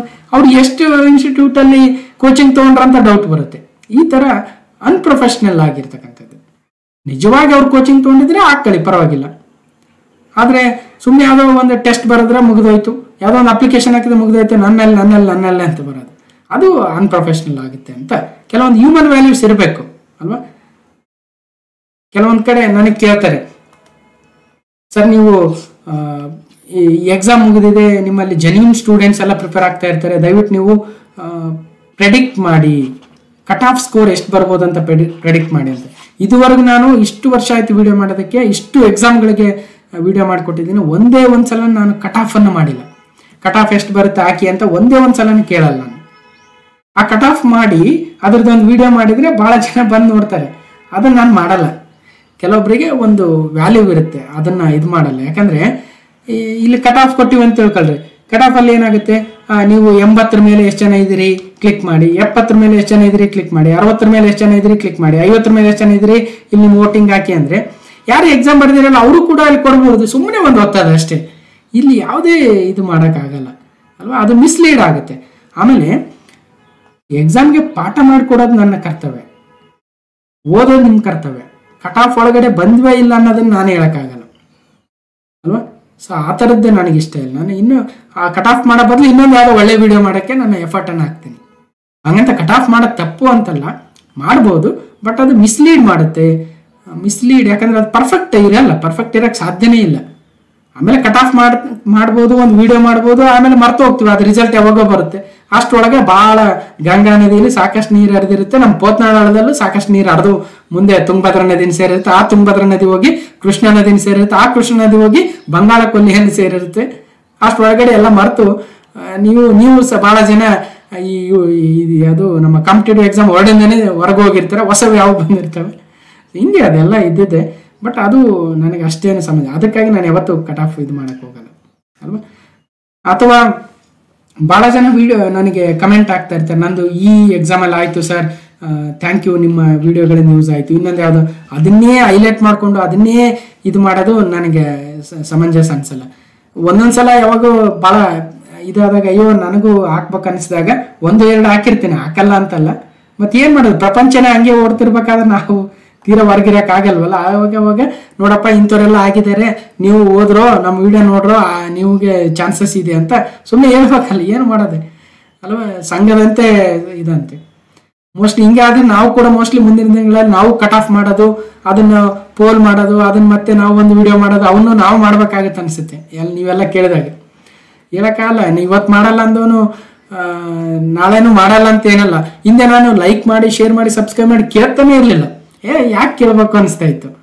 ಆಮೇಲೆ ಗೊತ್ತಾಯ್ತು ಯೂಟ್ಯೂಬ್ ಅಲ್ಗಾರಿದಮ್ ಹೆಂಗಂದ್ರೆ, ನೀವು ಲೈಕ್ ಮಾಡಿದ್ರೆ ಮಾತ್ರ ಅದು ಬೇರೆಯವ್ರಿಗೆ ಇನ್ನಷ್ಟು ಶೇರ್ ಮಾಡುತ್ತೆ, ನೀವು ಶೇರ್ ಮಾಡಿದ್ರೆ ಮಾತ್ರ ಇನ್ನಷ್ಟು ಜನಕ್ಕೆ ಶೇರ್ ಮಾಡುತ್ತೆ. ಅದಕ್ಕೆ ಗೊತ್ತಿಲ್ಲ ಯೂಟ್ಯೂಬ್ ಅಲ್ಗಾರಿದಮ್ಗೆ, ಇವನು ಒಳ್ಳೆ ಪಾಠ ಮಾಡ್ತಾನೆ, ಇವನು IIT ಇವನು ಭಾರಿ ಚೆನ್ನಾಗಿ ಇದು ಮಾಡ್ತಾನೆ ಅಂತ ಅದಕ್ಕೆ ಗೊತ್ತಿಲ್ಲ. ಅದು ಜಾಸ್ತಿ ಜನ ನೋಡಿದ್ರೆ ಮತ್ತಷ್ಟು ಜನಕ್ಕೆ ಶೇರ್ ಮಾಡುತ್ತೆ, ನೀವು ಜಾಸ್ತಿ ಜನ ಲೈಕ್ ಮಾಡಿದ್ರೆ ಮತ್ತಷ್ಟು ಜನಕ್ಕೆ ಅದು ಶೇರ್ ಮಾಡುತ್ತೆ. ಮತ್ತು ಇಂಥ ಪ್ರಪಂಚ ಇರಬೇಕಾದ್ರೆ ನಾವು ಹಿಂಗೇ ಇರ್ತೀವಿ ಅಂತ ಹೇಳೋಕ್ಕಾಗಲ್ಲಪ್ಪ, ಭಾಳ ಕಷ್ಟ ಇದೆ ಅಲ್ವಾ. ಇವತ್ತು ಭಾಳ ಅದು ಇದು ವಿಚಾರ ಭಾಳ ಹೇಳಿದ್ದೆ, ಸ್ವಲ್ಪ ಲೆಂತಿ ಆಗ್ಬೋದು, ಸ್ವಲ್ಪ ಅಡ್ಜಸ್ಟ್ ಮಾಡ್ಕೊಳ್ಳಿ. ಜೀವನದ ಪಾಠಗಳಿರ್ತವೆ ಅಲ್ವಾ, ಅದನ್ನು ಅನುಭವಿಸ್ತ್ರಿಂದಲೇ ಕಲಿಬೇಕಾಗುತ್ತೆ. ಹೀಗೆ ಅನುಭವಿಸ್ತಾರೆ ಅಂದ್ರೆ ಏನು, ನೀ 20 ವರ್ಷ ಇದ್ರೆ ನೀನು 15 ವರ್ಷದವನ್ಗೆ ಹೇಳು, 10 ವರ್ಷದವನ್ಗೆ ಹೇಳು, ನೋಡಪ್ಪ ನೀನು ಹಿಂಗೆ ಅಂತ. ಯಾಕಂದ್ರೆ 20 ವರ್ಷದ ಅನುಭವವನ್ನು ಹೇಳ್ತಾ ಇರ್ತೀನಿ ನೀನು, ಹಂಗಂತ 40 ವರ್ಷದವ್ರಿಗೆ ಹೇಳೋದು ತಪ್ಪಾಗುತ್ತೆ. ಈಗ ನಮ್ಮದೇ ಒಂದು ಜರ್ನಿ ಇದೆ, ಈಗ ಆ ಜರ್ನಿಯಲ್ಲಿ ಕಲ್ತಿರ್ತಕ್ಕಂಥವನ್ನ ನನ್ನ ರೀತಿಯ ಹುಡುಗರಿಗೆ ಹೇಳ್ಬೋದು. ನಾನು ಹೋಗಿ 60 ವರ್ಷದವ್ರಿಗೆ ಹೇಳೋದು ಅಥವಾ ಇನ್ಯಾರಿಗೂ ಹೇಳೋದು ತಪ್ಪಾಗ್ಬೋದು. ಬಟ್ ನನ್ನ ಕೆಳಗಿರ್ತಕ್ಕಂತಹ ಅಥವಾ ನನಗಿಂತ ಜೂನಿಯರ್ ಆಗಿರ್ತಕ್ಕಂಥವ್ರಿಗೆ ಹೇಳೋದು ಯಾವುದೇ ತಪ್ಪಿಲ್ಲ ಅನ್ನೋದು ನನ್ನ ಭಾವನೆ ಅಲ್ವಾ. ಸರಿ, ಅದನ್ನು ಬಿಟ್ಟು ಏನೇನೋ ಮಾತಾಡ್ತಾ ಇದ್ದೀವಿ. ಒಟ್ಟಾರೆಯಾಗಿ ಉನ್ನತ ಶಿಕ್ಷಣಗಳಲ್ಲಿ ಮಾನವೀಯ ಮೌಲ್ಯಗಳನ್ನು ಹೆಚ್ಚು ತರಬೇಕು. ವೃತ್ತಿಪರ ನೈತಿಕತೆಯನ್ನು ತುಂಬಬೇಕು. ಅಲ್ಲ, ವೃತ್ತಿಪರ ನೈತಿಕತೆ ಇರಬೇಕು. ಸುಮ್ಮನೆ ಯಾವುದಕ್ಕೋ ಏನೇನೋ ಮಾಡಿ ಜನರನ್ನ ಮಿಸ್ಲೀಡ್ ಮಾಡೋದು, ಜನರನ್ನ ಮುಗ್ಧರನ್ನ ಯಾವುದೋ ಒಂದು ಲಾಭಕ್ಕೆ ಅವರ ಮುಗ್ಧತೆಯನ್ನು ಬಳಸ್ಕೊಳ್ಳೋದಿದೆಯಲ್ಲ, ಅದು ಭಾಳ ದಿನ ಬರುತ್ತಲ್ಲ, ಭಾಳ ದಿನ ಬರಲ್ಲ ಆ ಥರದ್ದು. ನೀವು ನೋಡಿರ್ತೀರಿ, ಯಾವುದೋ ಒಂದು ಸಮಯದಲ್ಲಿ ಯಾರೋ ಭಾರಿ ಫೇಮಸ್ ಆಗ್ಬಿಡ್ತಾರೆ, ಭಾರಿ ಇದಾಗ್ಬಿಡ್ತಾರೆ, ಆಮೇಲೆ ಕಾಣೆ ಆಗ್ಬಿಡ್ತಾರೆ. ಅದು ಭಾಳ ದಿನ ಬರಲ್ಲ. ಲಾಂಗ್ ಟರ್ಮ್ ಅನ್ನ ತಿಳ್ಕೊಳ್ಳಿ. Long term success is important. Short ಟರ್ಮಲ್ಲಿ ಫುಲ್ ಮೇಲೋಗಿ ಆಮೇಲೆ ಬಿದ್ದು ಬಿಡೋದು ಅದೆಲ್ಲ ನೋಡಿರ್ತೀವಿ. ಎಲ್ಲ ಕ್ಷೇತ್ರದಲ್ಲಿ ಇರ್ತವೆ. ಸಿನಿಮಾ ಕ್ಷೇತ್ರದಲ್ಲೂ ಇದೆ, ರಾಜಕೀಯ ಕ್ಷೇತ್ರದಲ್ಲೂ ಇರುತ್ತೆ, ಯೂಟ್ಯೂಬ್ ಕ್ಷೇತ್ರದಲ್ಲೂ ಇರುತ್ತೆ, ಬಿಸ್ನೆಸ್ ಕ್ಷೇತ್ರದಲ್ಲೂ ಇರುತ್ತೆ. ನಿಮ್ಮ ಊರಲ್ಲಿ ಯಾರೋ MLA ಅಥವಾ ತಾಲೂಕ್ ಪಂಚಾಯತ್ ಅಥವಾ ಇನ್ನೊಂದು ಯಾವುದೋ ಇವೆಲ್ಲ ಇರ್ತವೆ, ಎಲ್ಲ ಕಡೆ ನೋಡಿರ್ತೀರಿ. ಒಟ್ಟಾರೆಯಾಗಿ ಉನ್ನತ ಶಿಕ್ಷಣ ಸಂಸ್ಥೆಗಳಲ್ಲಿ ಮಾನವೀಯ ಮೌಲ್ಯಗಳು, ವೃತ್ತಿಪರ ನೈತಿಕತೆಯನ್ನು ತುಂಬಲು ಮೂಲ್ಯ ಪ್ರವಾಹ 2.0 ಅಂತ UGC ತಂದಿದೆ. ಭಾರತದಲ್ಲಿನ UGC ಮೂಲ್ಯ ಪ್ರವಾಹ 2.0 ಮಾರ್ಗಸೂಚಿಗಳ ಮೂಲಕ ಉನ್ನತ ಶಿಕ್ಷಣದಲ್ಲಿ ಮೌಲ್ಯಗಳು ಮತ್ತು ನೈತಿಕತೆಯನ್ನು ಉತ್ತೇಜಿಸ್ತಾ ಇದೆ. ಮಾನವೀಯ ಮೌಲ್ಯಗಳು ವೃತ್ತಿಪರ ನೈತಿಕತೆಯನ್ನು ಹುಟ್ಟುಹಾಕುವ ಗುರಿಯನ್ನು ಹೊಂದಿದೆ. ಇದು ಮೌಲ್ಯಾಧಾರಿತ ಸಂಸ್ಥೆಗಳನ್ನು ನಿರ್ಮಿಸುತ್ತೆ, ಪಾರದರ್ಶಕತೆ, ಸಮಗ್ರತೆ, ಹೊಣೆಗಾರಿಕೆಯನ್ನು ಒತ್ತಿ ಹೇಳುತ್ತೆ. ಸೊ ಇದ್ರ ಬಗ್ಗೆ ಬಹಳ ಡೀಟೇಲ್ಸ್ ಇದೆ. ಯೂನಿವರ್ಸಿಟಿ ಗ್ರಾಂಟ್ಸ್ ಕಮಿಷನ್, ವಿಶ್ವವಿದ್ಯಾಲಯಗಳ ಧನ ಸಹಾಯ ಆಯೋಗ 1956ರಲ್ಲಿ ಸ್ಥಾಪನೆಯಾಗಿತ್ತು. ಸೊ ಇದರ ಪ್ರಧಾನ ಕಚೇರಿ ನವದೆಹಲಿಯಲ್ಲಿ ಇದೆ. ನೆಕ್ಸ್ಟ್, ಸೊ ಇದ್ರ ಬಗ್ಗೆ ಸ್ವಲ್ಪ ಡೀಟೇಲ್ಸ್ ಇದೆ. ಕ್ವಶನ್ ನಂಬರ್ 12, ಇತ್ತೀಚೆಗೆ ಭಾರತದ ಯಾವ ನಗರದಲ್ಲಿ ಅಂತಾರಾಷ್ಟ್ರೀಯ ಒಂಟೆ ಉತ್ಸವವನ್ನು ಪ್ರಾರಂಭಿಸಲಾಯಿತು? Recently international camel festival was started in which city of India ಅಂದರೆ ಜೈಸಲ್ಮೇರ್ ರಾಜಸ್ಥಾನ್, ಕಚ್ ಗುಜರಾತ್, ಇಂದೋರ್ ಮಧ್ಯಪ್ರದೇಶ, ರಾಜಸ್ಥಾನದ ಬಿಕಾನೇರ್ ಅಂದರೆ ಸರಿಯಾದ ಉತ್ತರ ಬಿಕಾನೇರ್ ರಾಜಸ್ಥಾನದಲ್ಲಿ ಏನಿದೆ ಆ ನಗರದಲ್ಲಿ ಪ್ರತಿ ವರ್ಷ ಅಂತಾರಾಷ್ಟ್ರೀಯ ಒಂಟೆ ಉತ್ಸವವನ್ನು ಆರಂಭಿಸಲಾಗುತ್ತೆ. ಸೊ ಪುಷ್ಕರ್ ಕ್ಯಾಮೆಲ್ ಫೇರ್ ಅಂತ ಕರೀತಾರೆ. ರಾಜಸ್ಥಾನದ ಬಿಕಾನೇರ್ ಜಿಲ್ಲೆಯಲ್ಲಿ ಅಲ್ಲಿ ಸ್ಥಳೀಯರು ಬಹಳ ಒಂಟೆಗಳಿಗೋಸ್ಕರ ಒಂದು ಜಾತ್ರೆ ನಡೆಯುತ್ತೆ. ನಮ್ಮ ಕಡೆ ದನದ ಜಾತ್ರೆ ಅಂತಾರೆ ಅಲ್ವಾ. ನಮ್ಮ ಕಡೆ ಯಾವ್ದಾರ ಒಂದು ಜಾತ್ರೆ ನಡೆದ್ರೆ ಕೆಲವೊಂದು ಜಾತ್ರೆಗಳಲ್ಲಿ ಒಂದಿನ ಅಥವಾ ಒಂದು ವಾರಗಟ್ಲೆ ಅಲ್ಲಿ ದನದ ಜಾತ್ರೆ ನಡೆಯುತ್ತೆ. ಜಾತ್ರೆ ಮುಗಿದಿದ್ರು ದನದ ಜಾತ್ರೆ ಮುಗಿಯಲ್ಲ. ನಮ್ಮ ಊರ ಹತ್ರ ಅಮರೇಶ್ವರ ಅಂತ ಒಂದು ಊರು ನನ್ನ ಹೆಸರಲ್ಲೇ ಇದೆ, ಅಥವಾ ಆ ದೇವರನ್ನ ನನ್ನ ಹೆಸರನ್ನ ನನಗಿಟ್ಟಿರೋದು.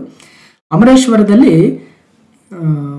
ಮಾಮೂಲಿ ಜಾತ್ರೆ ನಡೀತಲ್ವ, ಜಾತ್ರೆ ನಡೆದ್ರು ಕೂಡ ಒಂದು ವಾರಗಟ್ಲೆ ದನದ ಜಾತ್ರೆ ಇರುತ್ತೆ. ಅಂದರೆ ದನಗಳನ್ನು ಕರ್ಕೊಂಡು ಹೋಗೋದು, ಅಲ್ಲಿ ಸೆಲ್ ಮಾಡೋದು, ಅಂದ್ರೇನು ದನಗಳನ್ನು ಮಾರಾಟ ಮಾಡೋದು, ಬೇಕಿರೋ ಅಂದರೆ ಹಸು, ಎಮ್ಮೆ ಅಲ್ವಾ, ಕುರಿ ಈ ಥರದನ್ನ ಮಾರಾಟ ಮತ್ತು ಕೊಳ್ತಕ್ಕಂಥದ್ದನ್ನು ಮಾಡ್ತಾರೆ. ಭಾಳ ಫೇಮಸ್. ನಾವು ಹುಡುಗರಿದ್ದಾಗ ದನ ಜಾತ್ರೆ ನೋಡೋದಕ್ಕೆ ಒಂದು ಭಾಳ ಸಲ ನಾನು ಕೂಡ ಹೋಗಿದ್ದೆ ಅಲ್ವಾ. ಹಂಗೆ ಅದೇ ಥರ ಇಲ್ಲಿ ಒಂಟೆಗಳ ಜಾತ್ರೆ ಇದೆ, ಪುಷ್ಕರ್ ಕ್ಯಾಮೆಲ್ ಫೇರ್ ಅಂತ, ರಾಜಸ್ಥಾನದ ಬಿಕಾನೇರಲ್ಲಿ ಆರಂಭವಾಗಿದೆ.